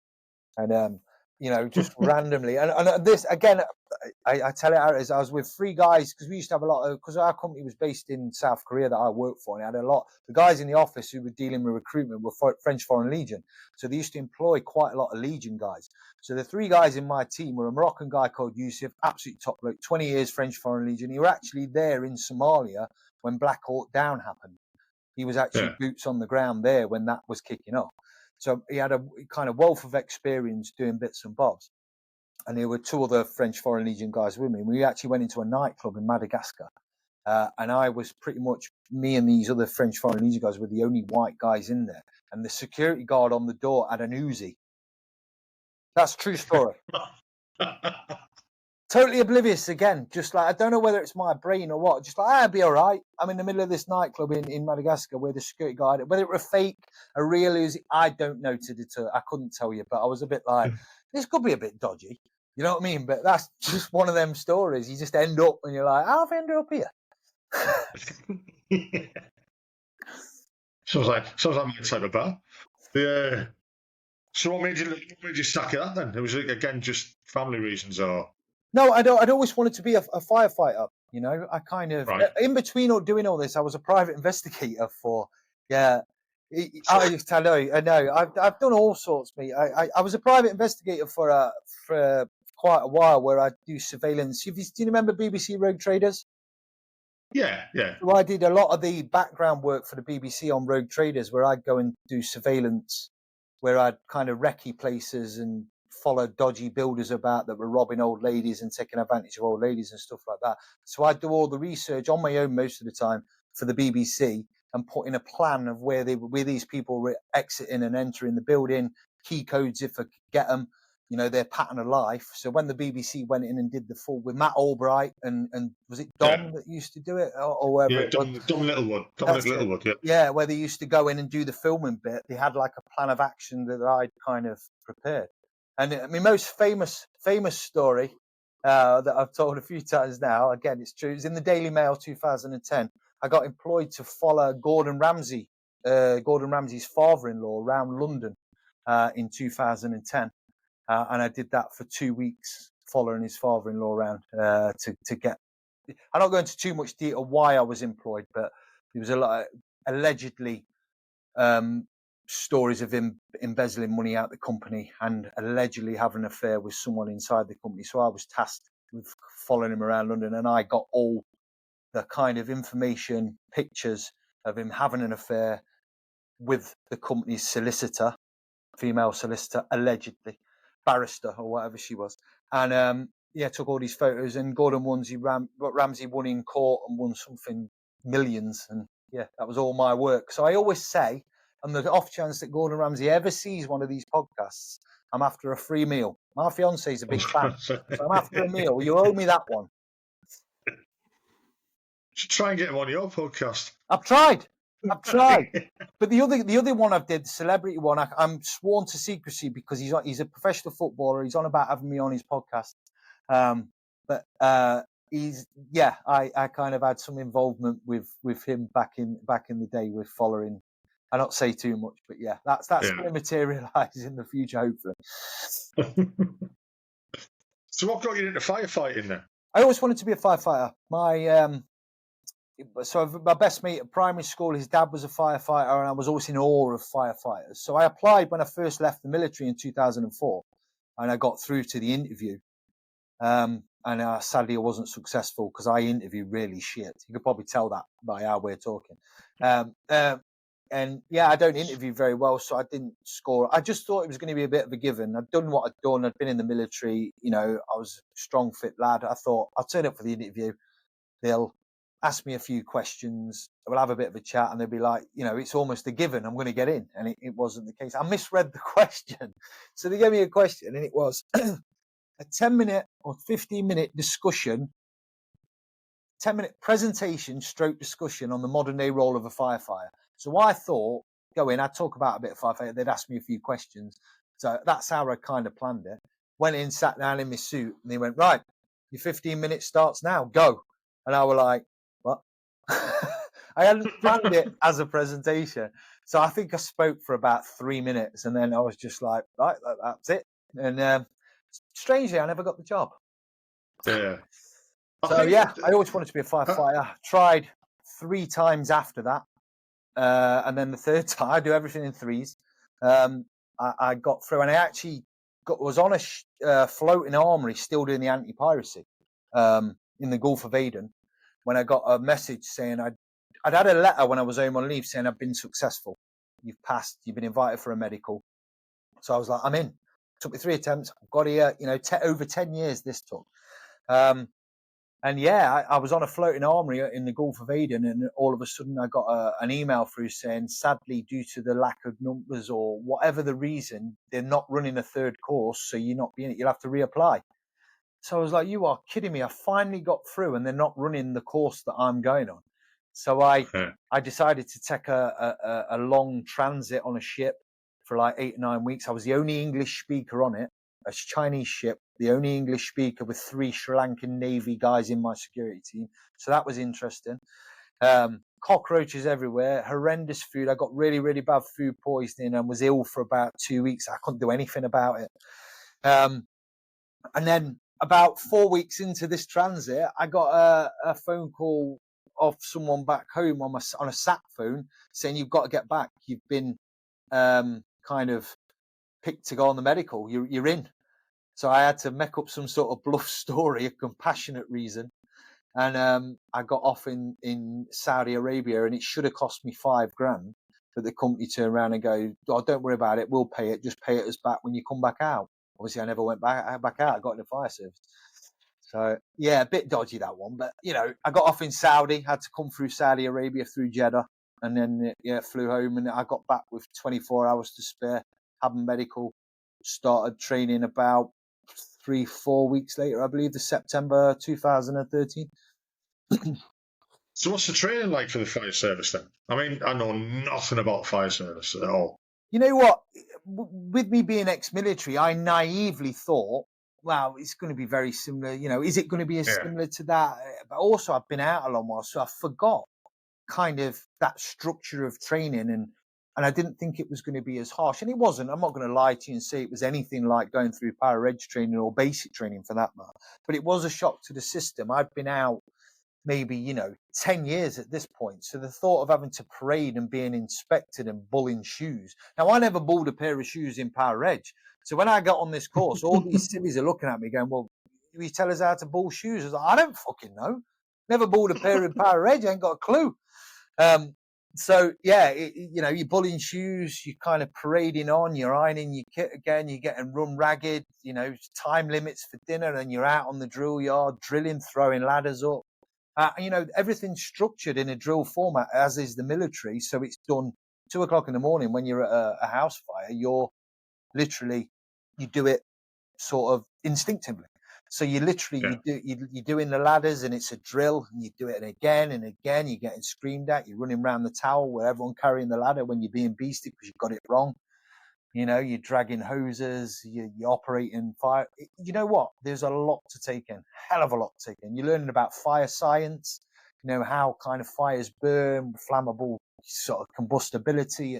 Honestly, it's a lot. And my course ran for 17 weeks with a break for Christmas in the middle. So it was quite intensive. Oh. So what was it like going out on your first shout then? Well, that story I say about the 9 lives. So the whole, so I'd got to my station. I'm at a place in Nottinghamshire, Nottinghamshire Fire and Rescue. I'm at a place called Mansfield, North Nottingham. Busy station, quite a busy station, 1 pump station. And I'd had a couple of minor shouts, but everyone, when you get to, so you got your diamonds on your fire helmet, which signifies that you're a probationer, which means you know nothing. You've just been through training school. You've not been to anything of any substance. And been out on a couple of minor shouts, and then my first house fire came in, and I kind of I tell this one quite a bit because I went into the house fire as a probationer, as a number 2 in a BA team. You have a team leader, and then you're a number 2 in the BA team. Masked up, fire hood up. You got your fire kit on, cylinder on your back with your breathing apparatus, in with a hose reel on your knees, smoke everywhere, and we missed the door. you follow what's called a lay. You go on a left-hand lay or a right. So you stick to the left-hand side. It's a way of navigating your way around. Left-hand wall, follow the wall, keep hold of the hose reel at all times. That's your way out. You know where you've come, because it's very disorientating in a house fire. Red hot, smoke down to the floor, horrible. And we missed the door, so to speak. It wasn't that obvious. So we went to the end of the hallway, quite a long hallway, and we were scrambling around. And then we found some stairs. And we were like, all right, okay. So we turned around, and as we were walking back down the hallway, there was a massive explosion in the kitchen that blew the back kitchen window about 20 foot up the garden. And it was a big bag of cylinders and aerosols in the kitchen. And if we'd have gone left through the door that we should have done, and we'd have just walked through the kitchen door right on top of it as it exploded. So I was just like, and all the evacuation whistles, all the crew outside were on the whistles. Your things were, alarms were going over. Get out over the radio. Got out. It blew up in the kitchen. So I was just like, one of them things again where a mistake or wrong place, right time, whichever way you look at it, and kind of worked in my favour. That was my first ever BA job. Wow. Yeah. I mean, you must see some fucking hairy things doing that. Yeah, really. It's a tricky one. It is, and I know we will touch on the mental health and stuff, but I think because you don't know, you kind of have no real connection with the casualties. I think that's the bit that helps. You're not a bystander either. You're kind of actively pulling them out of house fires, so you're working. You haven't got time to stand there and stare and really process. As we come back to processing, or kind of reflecting on what you're doing, you're just getting on with it. So you're cutting out these people with horrible injuries, and there has been numerous. The open fractures to the thigh. Kind of people that are going to lose legs. All sorts of stuff. I've witnessed operations by the paramedics are incredible. Air ambulance can come in, and paramedics, what they do with casualties at the side of the road when they're kind of opening them up, they're basically doing open heart surgery or stuff, massaging hearts at the side of the road with an open chest. It's incredible what they do. So yeah, it is. And we've been into house fires with casualties sadly that are burnt beyond recognition and pulled people out of house, all sorts of bits and bobs.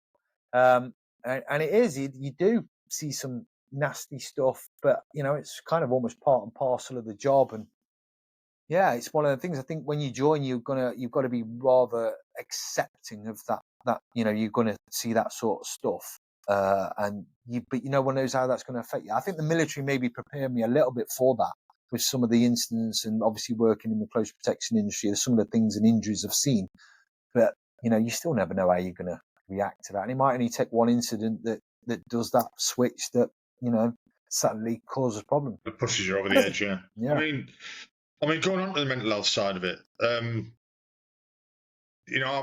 I've suffered recently, and I got help really, really, really quickly through Op Courage. And I'm not saying it sorted me out, but it put me 90% back to normal from what I was going through at the time. Still have little blips now and again, but I've been given the way to deal with it, type of thing. The way I deal with it is I look in the mirror, or I look in the rearview mirror in the car and say, "Shut up, you twat," and it helps me. You know what I mean, type of thing. I talk to myself a lot. Doing the podcasts helps me a lot as well. It also caused a lot of it because I was listening to people's stories, and some of them aren't very nice. People have gone through a lot of worse things than I ever have in my life. But with the mental health side for me, kind of causes it always thinking of like well-being and stuff like that, and you think of the military side of it, and I kind of forget that there's police, there's paramedics, there's firefighters who probably see a lot worse and experience a lot worse than anyone in the military has. And they see more, every day almost, especially like paramedics. Yeah. And firefighters and all the services, and they suffer as much as the military does, the veterans do. And I don't think it gets publicised enough. I don't think the veterans side, it's better now than it was, but now because Afghanistan's over, because Iraq's over, it's getting forgot about again. We were always in the forefront of people's minds because of like stuff like, being on the news, roll what the bastard, seeing the coffins come through and stuff like that. And it kind of like died down and forgot about, and it's starting to come up again. There's there's not as many charities out there that were before, and some of the charities that don't do enough, they're there the cash cows for people. That sounds a bit harsh, but it's fucking true. There's lots of money that's not getting put in the right place and stuff like that. And then you've got lots of little charities, like the guys that helped me with the East Durham Veterans Association, and they were fantastic. And everyone I know now who I think needs help, I put them onto them. I said, go and get in touch with them. And I've spoken to guys on the podcast who started charities, and because of no funding, they've had to stop. There's no funding coming from the government. But the op courage stuff and all that I think it's a really good thing. But like I say there, you forget that there's other services that need it as well. There's people like yourselves who are going to be suffering a lot more, or guys that you work with will be suffering in silence. You generally in the military deal with trauma and stuff like that, with black humour, gallows humour, we're going to call it. I'd imagine it's exactly the same with the fire service. Yeah, and with paramedics in the police, yeah. Yeah, no, 100% it is, and it is done behind, kind of closed doors, obviously, and it's never done in a disrespectful kind of manner. But it is a coping mechanism, and the fire service now have only just started really to kind of get on board with the kind of mental health thing. They've been a bit slow off the mark with it, and it's a lot better now. It is getting better, and we do have, my fiance Hannah, she's part of the crisis team, which go out and talk to crews that have been to kind of nasty incidents that have affected them. And we have like decompression sessions now after kind of nasty incidents, where you'll have people come round and sit round and have a cup of tea with you and a bit of a talk to you, and help you kind of digest. And it's all about getting the full story. We kind of talk about the whole story, because if you're riding, there's different roles that you do when you're on a fire engine. You'll have a driver, you'll have an OIC, an officer in charge. You have 2 BA, and then you have someone in the middle called an entry control officer that monitors the board that kind of links up with your BA set as like a safety officer when you're in a house fire. But they might not know what you've experienced they might just see a casualty being pulled out and see that and not know. So we sit around and we all tell our almost part of what's happened at this incident, from the OIC for the driver. So everybody kind of gets to know the full story, so you can almost get some sort of closure.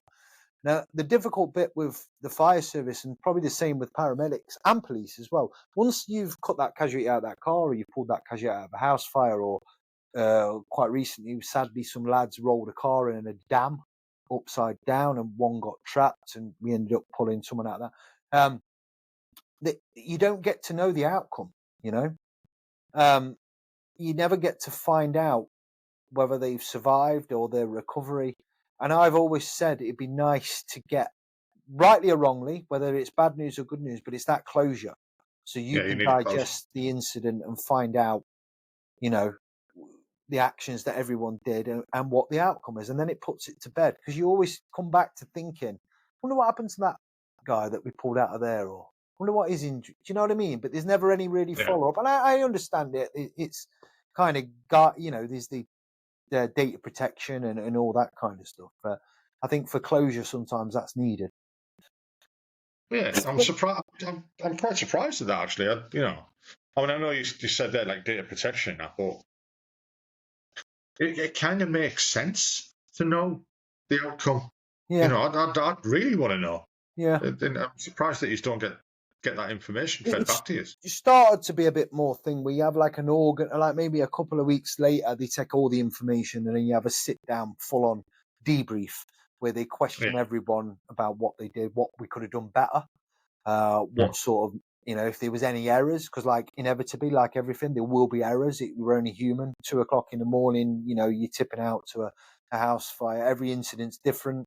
You got a lot on, and sadly, due to cutbacks, we got less people on the fire truck now than we ever had, and less resources and stuff like that. So they can be very, very challenging kind of incidents, and very labour intensive until second pumps arrive, and they might be from the next village away that take 10 minutes, so it just really just depends. So it's good that they do these kind of structured, almost full on debriefs, like mini kind of talk through with it, so that's good. Yeah, I mean, you just touching on to that there,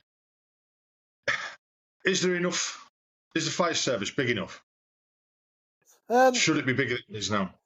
It's a difficult one with the fire service because we're obviously a reactive force. We react to incidents. Obviously, we spend a hell of a lot of time training. We train pretty much every shift, whether that be a lecture or on the days we go out and we're on the drill yard throwing ladders up or doing mock incidents. We're in BA, and we're obviously servicing all the kit every day. This is what a lot of people don't know. It is can be really, really busy on certain days. If you have 3 or 4 incidents throughout that day and you're going around doing maybe 3 or 4 safe and well visits where you fit smoke alarms and check smoke alarms for people, because that's a big part of our job. And then you've got all your course competencies to keep up with and stuff like that. But yeah, I suppose, it's a bit of a difficult. I forgot what the original question was now. What was the original question? Is the fire service big enough? Do you need more people? No, I, in all honesty, pal, like every kind of organisation, like the military, the police force, it's underfunded. It is underfunded. But my point was that I was trying to get to was that it's difficult with it being a reactive force because there are periods of time where you might not have that many shouts in a day or that many incidents. So I get it. It's difficult for them to kind of almost say, well, you're not needed sometime, but we're there if we are needed. So I think you should never go below a certain standard. And this is across the board, not just in my service. Whereas I think we're kind of edging towards that because of the cutbacks. I mean, I'm not saying anything here out of turn. The FBU, the Fire Brigade Union, they talk about it quite openly and constantly kind of protest. But it's not, a lot of people think we always kind of strike for money. There has been strikes where we have asked for pay increases and stuff like that because we're not in line with kind of standard of living, as are a lot of people. But there is that element to it that it's a lot about cutbacks and safety, and a lot of it is for the public safety as well, Yeah. So. Oh, sorry, right. Yeah. Right, well, so leaving all that then, I want to talk about the things behind you, the belts. Oh, them. Yeah. Yeah. So go on then, what are them? So these are both.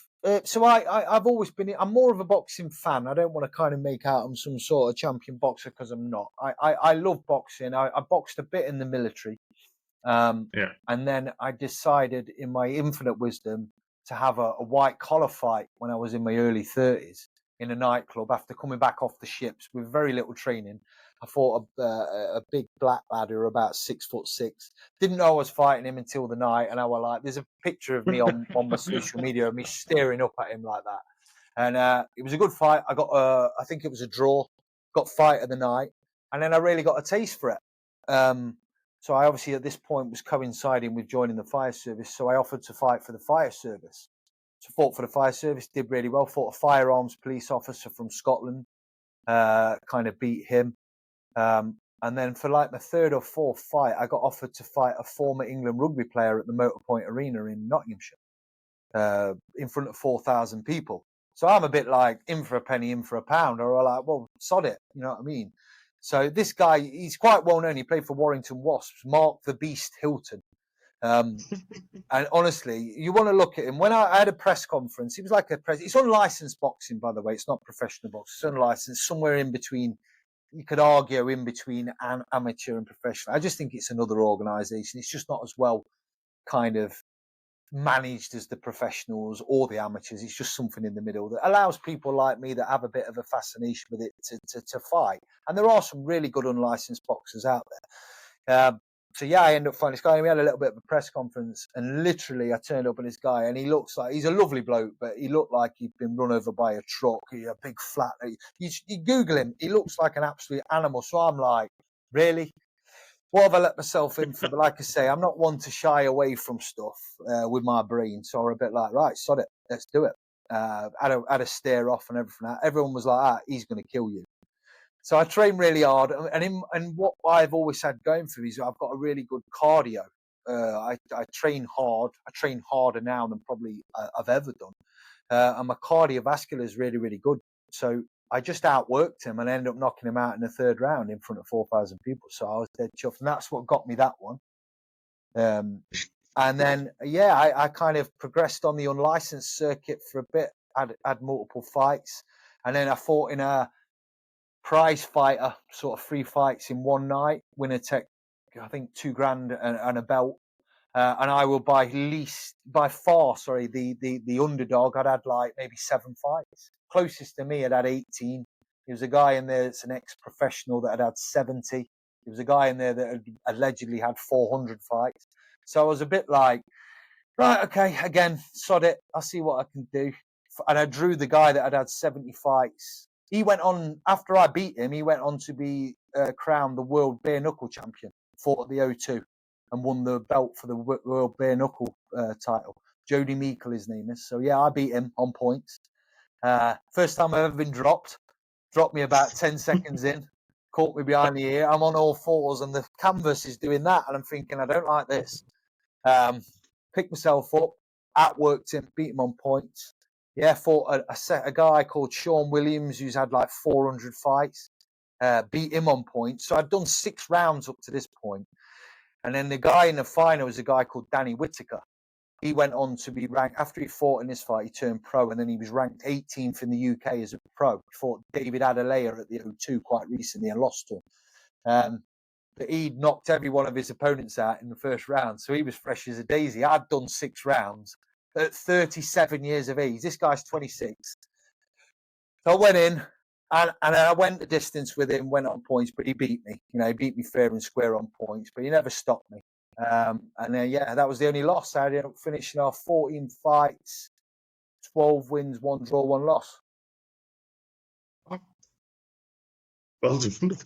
Well done. Well, it was one of them. And I recently thought, I mean, I'm 44 years of age now, and I thought, I'll dust them off. I'm not fought in 3 years. 3 years ago, after not fighting for 2 years prior to that, someone offered me a fight in Cumbria for a fee. And I was a bit like, well, it's easy money, innit? I'll just turn up. I'm quite a fit lad. They changed the opponent when I got there. Turned out I was fighting another former pro rugby player who literally come at me like a bull in a gate. Out a gate. I just basically end up having a war, hanging out my arse. Just managed to, to get the nod, I think. And then, yeah, I decided, sod it. I'll have one more this year in April for the fire service. And that's when I decided, that's what got me that one, actually. That's what made me think it's time. It's like a veteran's belt now because I'm of that age. It were a bit, made me think I can't carry on doing it because I knocked him out in 52 seconds. But in 52 seconds, I managed to hurt my shoulder and tear my hamstring. So I was a bit like, right, okay, it's time to wrap it up now. Yeah, it's done. Yeah, it's time to hang up them gloves, yeah. Well, it can't go on forever. No, you can't. But I like it. I like boxing. I'm a big boxing fan. I always wanted to have a go. And it just kind of led as a challenge. And everything. I'm always seeking challenge. I'm always looking at something else I can do to push myself. Whether that's for charity. I've done quite a few charity events. Kind of decided to walk from the furthest fire station south of the county in Nottinghamshire to the furthest station north 56 mile with a weight of a BA set on my back. And I did that in 12 hours, 56 mile with a BA cylinder and BA set on my back. So the weight of a BA cylinder on my back. Yeah. Raised money for charity for a sick firefighter, bless her, but she sadly lost the fight with cancer. So, but I try to test stuff, and if I can help people along the way, I'll. So what got you into the podcasting game then? Your sound's gone.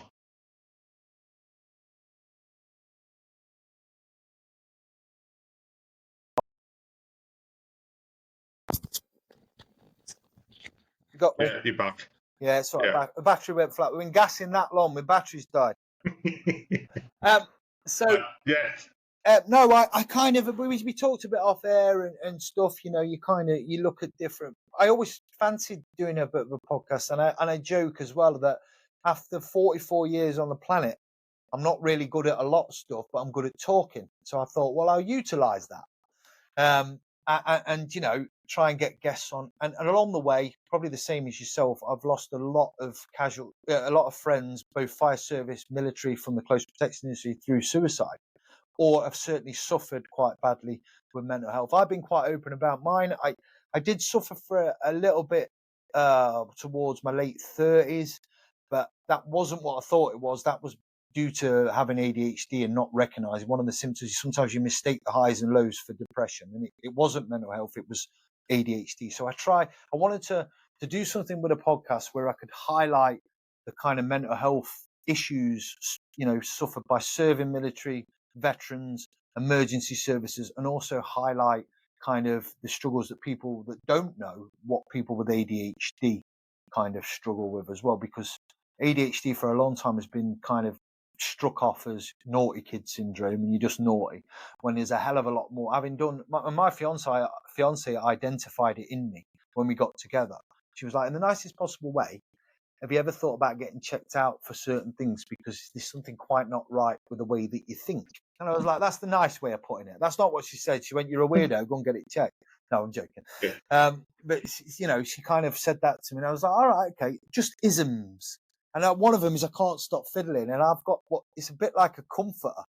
So I sit here and I go round the edge of it. And I know that sounds weird. It's off. There you go. So, yeah, I kind of do stuff. I'm always kind of fidgeting. The way my brain learns, the way my brain thinks, the way I digest information, everything. And from the point of realizing that's what I had, it's helped me understand my own brain. So once I'd understand it, it was very liberating. So I wanted to almost help people understand their own brains, because once you do, it's a different world. And I wish I'd have figured it out years ago, because I know now why I think the way I do, and it's easy to kind of digest, So the whole podcast was, I want to talk to people that have had their own struggles with mental health. That's only one part of it. I obviously wanted to talk to interesting people. My first ever guest was Lucas Brown, world heavyweight boxing champion of the world, because I'm fascinated with boxing. But I thought, well, I could use this for the mental health route. I could use it for various reasons. And selfishly, I get to talk to interesting people. I find it fascinating. But also I get to kind of put a bit back, raise a bit of awareness. I'm not going to lie, if I can turn it into a bit of a business and a retirement fund down the line, I'm not going to lie, it'd be nice, but I can't really see that happening. But it would be nice. But if I can progress it you never know. enough, you never know. But that was never really kind of a massive sway with it. It was more to kind of give something back. I think you get to a certain age in life where you kind of, when you're happy, you're content, which I am with my fiance, my house. I have my kids twice a week. I pick them up from school very, very shortly. I'm in a very, very good place in all kind of avenues of life. So now I'm at a position where I can do something where I feel I can help other people, So that was the brains behind it.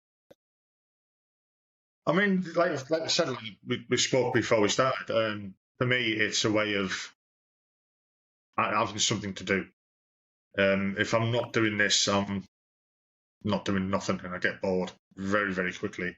And when I get bored, I tend to have a beer, which is not good for you. No. Don't get me wrong, I quite like having a beer, but it's not the way I want my life to go. And I was going down that route. So doing this, I started in January. Like I said before, I've done like 70 interviews. They're not all out there. There's only 40 of them out there. And I found it, I wouldn't say freeing. You know what I mean? It's not like there's not a halo period and it's been all wonderful and stuff like that. As you know yourself, it can be fucking hard work. Yeah.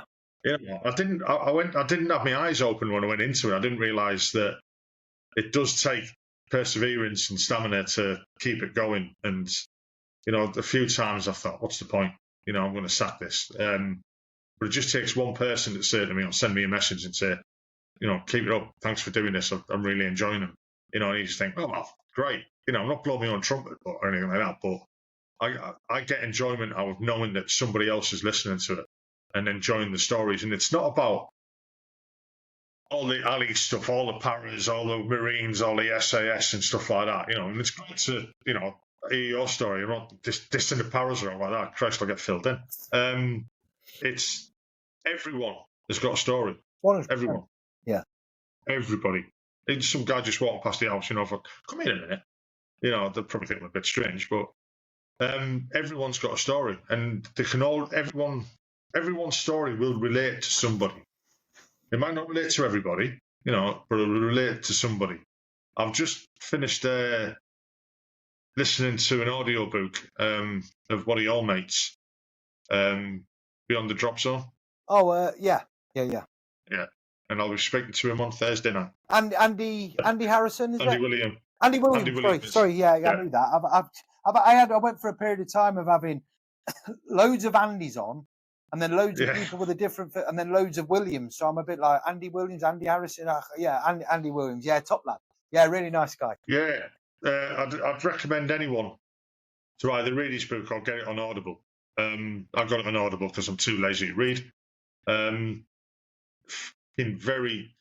Where he explains PTSD in it is fascinating because he goes really into how it affected him.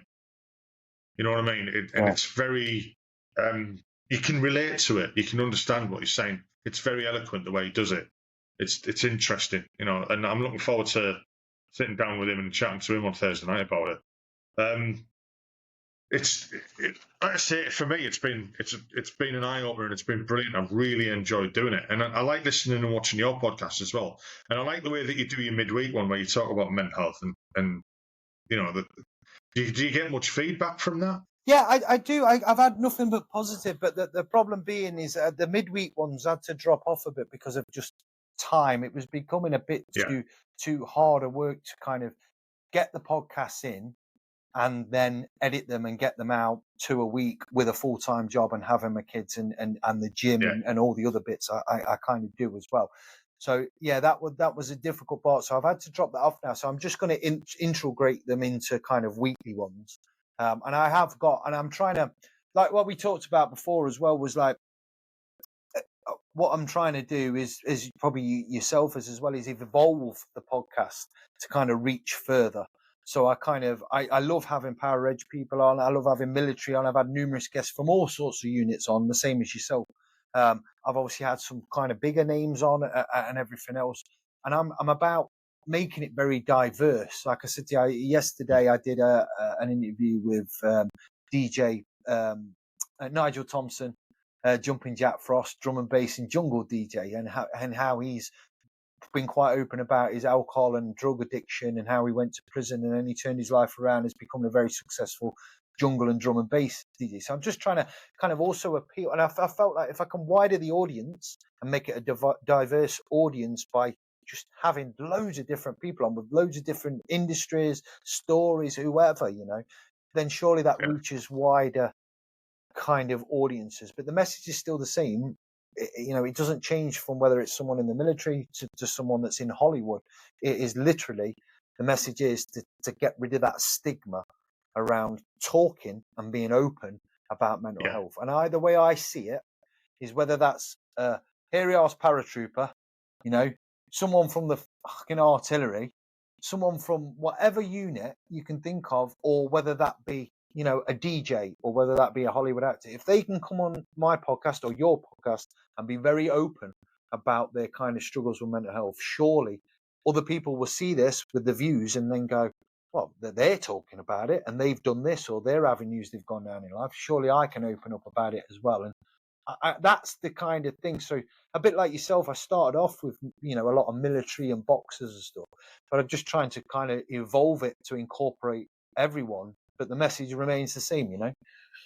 Yeah. When they say it's good to talk, I mean, from your own experience, it is. You've got to talk. You can't hold it in, you know. And I likened it, when I went to see the counsellor, she was brilliant, absolutely brilliant. And she just kept telling me, stop it. And I'm saying, what? She goes, you've gone into podcast mode. You're doing a podcast in reverse. Relax, talk. And I was bringing things up that I didn't even know were in my mind. Yeah. You know what I mean? And there was things there that from early on in life that I'd forgot about, and that also caused the issues that I was having and stuff like that. But once I got them words out, once I'd spoke about it, it was literally like someone had just lifted a weight off my shoulders. And it really, really helps. And again, if anyone's listening to this and feel as though they've got no one to talk to, you know, talk to someone. You know, I've known guys, I've spoken to guys who've suffered from it, and they went down a different route, and they're right. Yeah. You know, they've you know, whether it's writing a poem, writing a book, or just writing to themselves, therapy through writing. I know guys who just write stuff down. They don't give it to anyone, but then doing that process of getting it out of their mind and onto paper is a release. So there's different therapies out there that people can do, but you've got to. The hardest step is asking for help. Oh, that is the hardest help. No one knows like that you're struggling unless you talk, and that is the thing. There are loads of people that are kind of struggling in silence because of the stigma, perhaps, or just because they don't feel like opening up. And there is still people that will criticize it. That look, there's trolls and haters all over. I get it on some of the YouTube comments and some of the social media comments, and I get defensive and it gets my back up sometimes, and then I have to take a step back, and I've learned that and realize that this person might have had a negative experience with mental health. They might have opened up to someone or told, spoke about it, and then been kind of smashed back down, with it, because that's how it used to be. So I have to kind of take a step back sometimes and actually kind of, realize that, it affects people in so many different ways, and you can't literally. And I was probably, I don't know, like a lot of guys of a certain age, I was a bit like, because I've never really kind of, I have had my own kind of struggles in a way, but nothing like some of these guys, and nothing like yourself, thankfully. But, a kind of, I don't know, I used to dismiss it a bit, and my mindset was a bit like, oh, man up. You man up about it, get a grip of yourself, what's wrong with you? And now, as I've learned and researched, now I feel really bad for having that opinion of it. And now I understand it. That opinion is not just like when you think about it with other people. My experience was I thought about myself. Yeah. That's the way I've been dragged up, especially in the military. From my experience, that asking for help was hard, and it was negative as well. So I was at the doctor's for a different reason, and I knew there was something wrong. So I asked the nurse, I said, how do I go about asking for mental health? Or saying something about mental health. And she literally just looked at me, and she wasn't expecting that question, and I'll give her a due for that. But she just went, oh, you fill a form in online. And that was it. And I went, what? And I felt fucking deflated. I felt really, really. I went home that day, and I was probably at the lowest I'd ever been. I was having panic attacks and stuff like that. And I filled that. I went, right, fuck it. I'm filling the form in. I went online, filled the form in. And part of the form, I probably should have filled it in while I was feeling it, because I was more honest. And it asks you certain questions, and you answer them honestly about dark thoughts and stuff like that. And it said at the bottom of the form, once you've submitted, it'll take 5 to 6 practice days before you get an answer. And I thought, fucking hell, if someone's desperate, and I've lost mates who have been that desperate that they reached out and sought help, and they were getting help, but they got in touch with them again and saying, look, I need help now, right now, I need help. And they didn't get an answer, and he asked for that on the morning.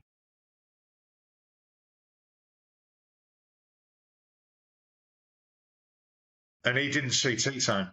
He fucking killed himself that afternoon. Yeah. And when I seen that where it said 5 to 6 days, I thought to myself, what about the people who really, I didn't class myself as really needing it, but I thought, what about the people who really fucking need it? And I was lucky. Within 2 days, the doctor rang me and went, right, get in here now. And I went in, and it all came out, and I got put on Top Courage, and I got seen. I had a guy ring me up. A woman rang me up for assessments, and I went outside in the car because I was at work. And she went, this is only a quick 15-minute assessment. I says, right, okay. And as much as yourself, I can talk as well. An hour and a half later on the phone with her, she was like, right, I think you've just had your first therapy session. I was like, right. And then that was it. I got put on Top Courage. Guy come around the house. He said, look, we can't help you. We'll put you on to someone else. Brilliant. Within a month, I was in front of sat in an office with somebody getting counselling. Yeah, and I thought that was brilliant, and it's getting better and better and better. Yeah, but you've got to take that step. No one's going to do it for you. And I don't want to sound as though I'm chastising anyone who's suffering it. But you've got to help yourself first. 100%. You've got to recognise that there's something wrong. And as soon as you realise that there is something wrong, you've got to take that first step and do it as soon as you can. Yeah. Like I said to my counsellor, I said, I feel as though I don't need to be here because I'm not bad. I'm not that bad. Other people are in a darker place than I am. Yeah. And she went, no, you've done it at the right time, because if you didn't, you would have been in that dark place. Yeah. You know, you've got it. You'll never be over it. You know, it'll always It's about managing it. It's about managing it, and I liken it to managing your kind of physical health. Like, people go to the gym. I train 5 times a week, and I believe there's a massive link between physical, and I post quite openly about it and quite a lot about it, because people don't understand how much I have down days like the next person, but I'll go in the gym, or I'll go for a run, or I'll go for a walk. I say run loosely because it's very, very slow nowadays, but it is still classed as a run. I'm not going to lie. But I will go out and I do stuff, and I feel 10 times better when I get back. And I try and push that a lot, because people, and it's difficult to try and get, I've always been into training ever since I was 15 years of age. So it's like a thing that I just do that's part of my routine. But for someone that's not in the gym or likes doing a lot of physical exercise, I just try and get that point. Well, you know, each to their own, and I don't criticize for that. Everyone's life is their own choice. It's absolutely fine, but I do massively see the link between physical exercise, whether that be walking or running or gym or whatever medication meditation form it takes for you, then you know it kind of works. But I have a kind of I had a negative view with kind of the whole mental health thing to start with, because I kind of struggled like 6 years ago because of not understanding my brain, and I went to the doctors. And the first thing the doctor said to me was, right, we'll put you on antidepressants. Literally within a minute of being in there. He didn't even really do a question. He was quite happy, and I declined. I went, I don't want to go down that, because all you're doing is masking the problem. You're not, and I'm not saying that I don't want to literally, like you just said there, I don't want to not, deter anyone, because it works for certain people. But for me, I felt like that wasn't the right course. So I explored other avenues and everything else. But sometimes they're a bit quick to jump and just place you on a medication when there are other ways. Sometimes I'm no expert by no, but you know what I mean? No, I mean, I literally, when I went in to see that doctor, I looked at her, I said, look, I don't want any tablets. That was the first thing I said. She went, you're not getting any. You're not getting any at all. Because I don't like giving them out. They cost money. I was like, all right, fair enough. Right, I think we've covered everything there, because it's been 2 hours 20 now. That's flown. We knew that was going to happen, though, didn't we? Yeah, true. I mean, Christ, we were on an hour before we started. An hour and a half before starting. Fucking hell. Right, good luck with the future, and good luck with the podcast. If you just want to give out the name of the podcast so everyone hears it. Yeah, certainly. It's the Old Paratrooper Podcast. I'm on Instagram, Facebook, and YouTube. Yeah, please give me a subscribe if you would, and obviously for Frankie's pod as well. Yeah, give that a subscribe, because again, he's doing great things. Honestly, I've watched yours and I think they're brilliant. And I recommend everyone to go and look them up on YouTube and any of the other places where they listen to podcasts too. Right, I'll end the recording now. Thanks very much for coming on and sharing your story. No problem. And, thanks for having me, pal. And good luck with the future, mate. And you, mate. Hopefully I'll stay in touch with you and we'll speak again soon. Yeah, well, I'll have to. I'm going to try and poach out for your guests. Fair play to you. I'll pass them along. Yeah. All right, stop that.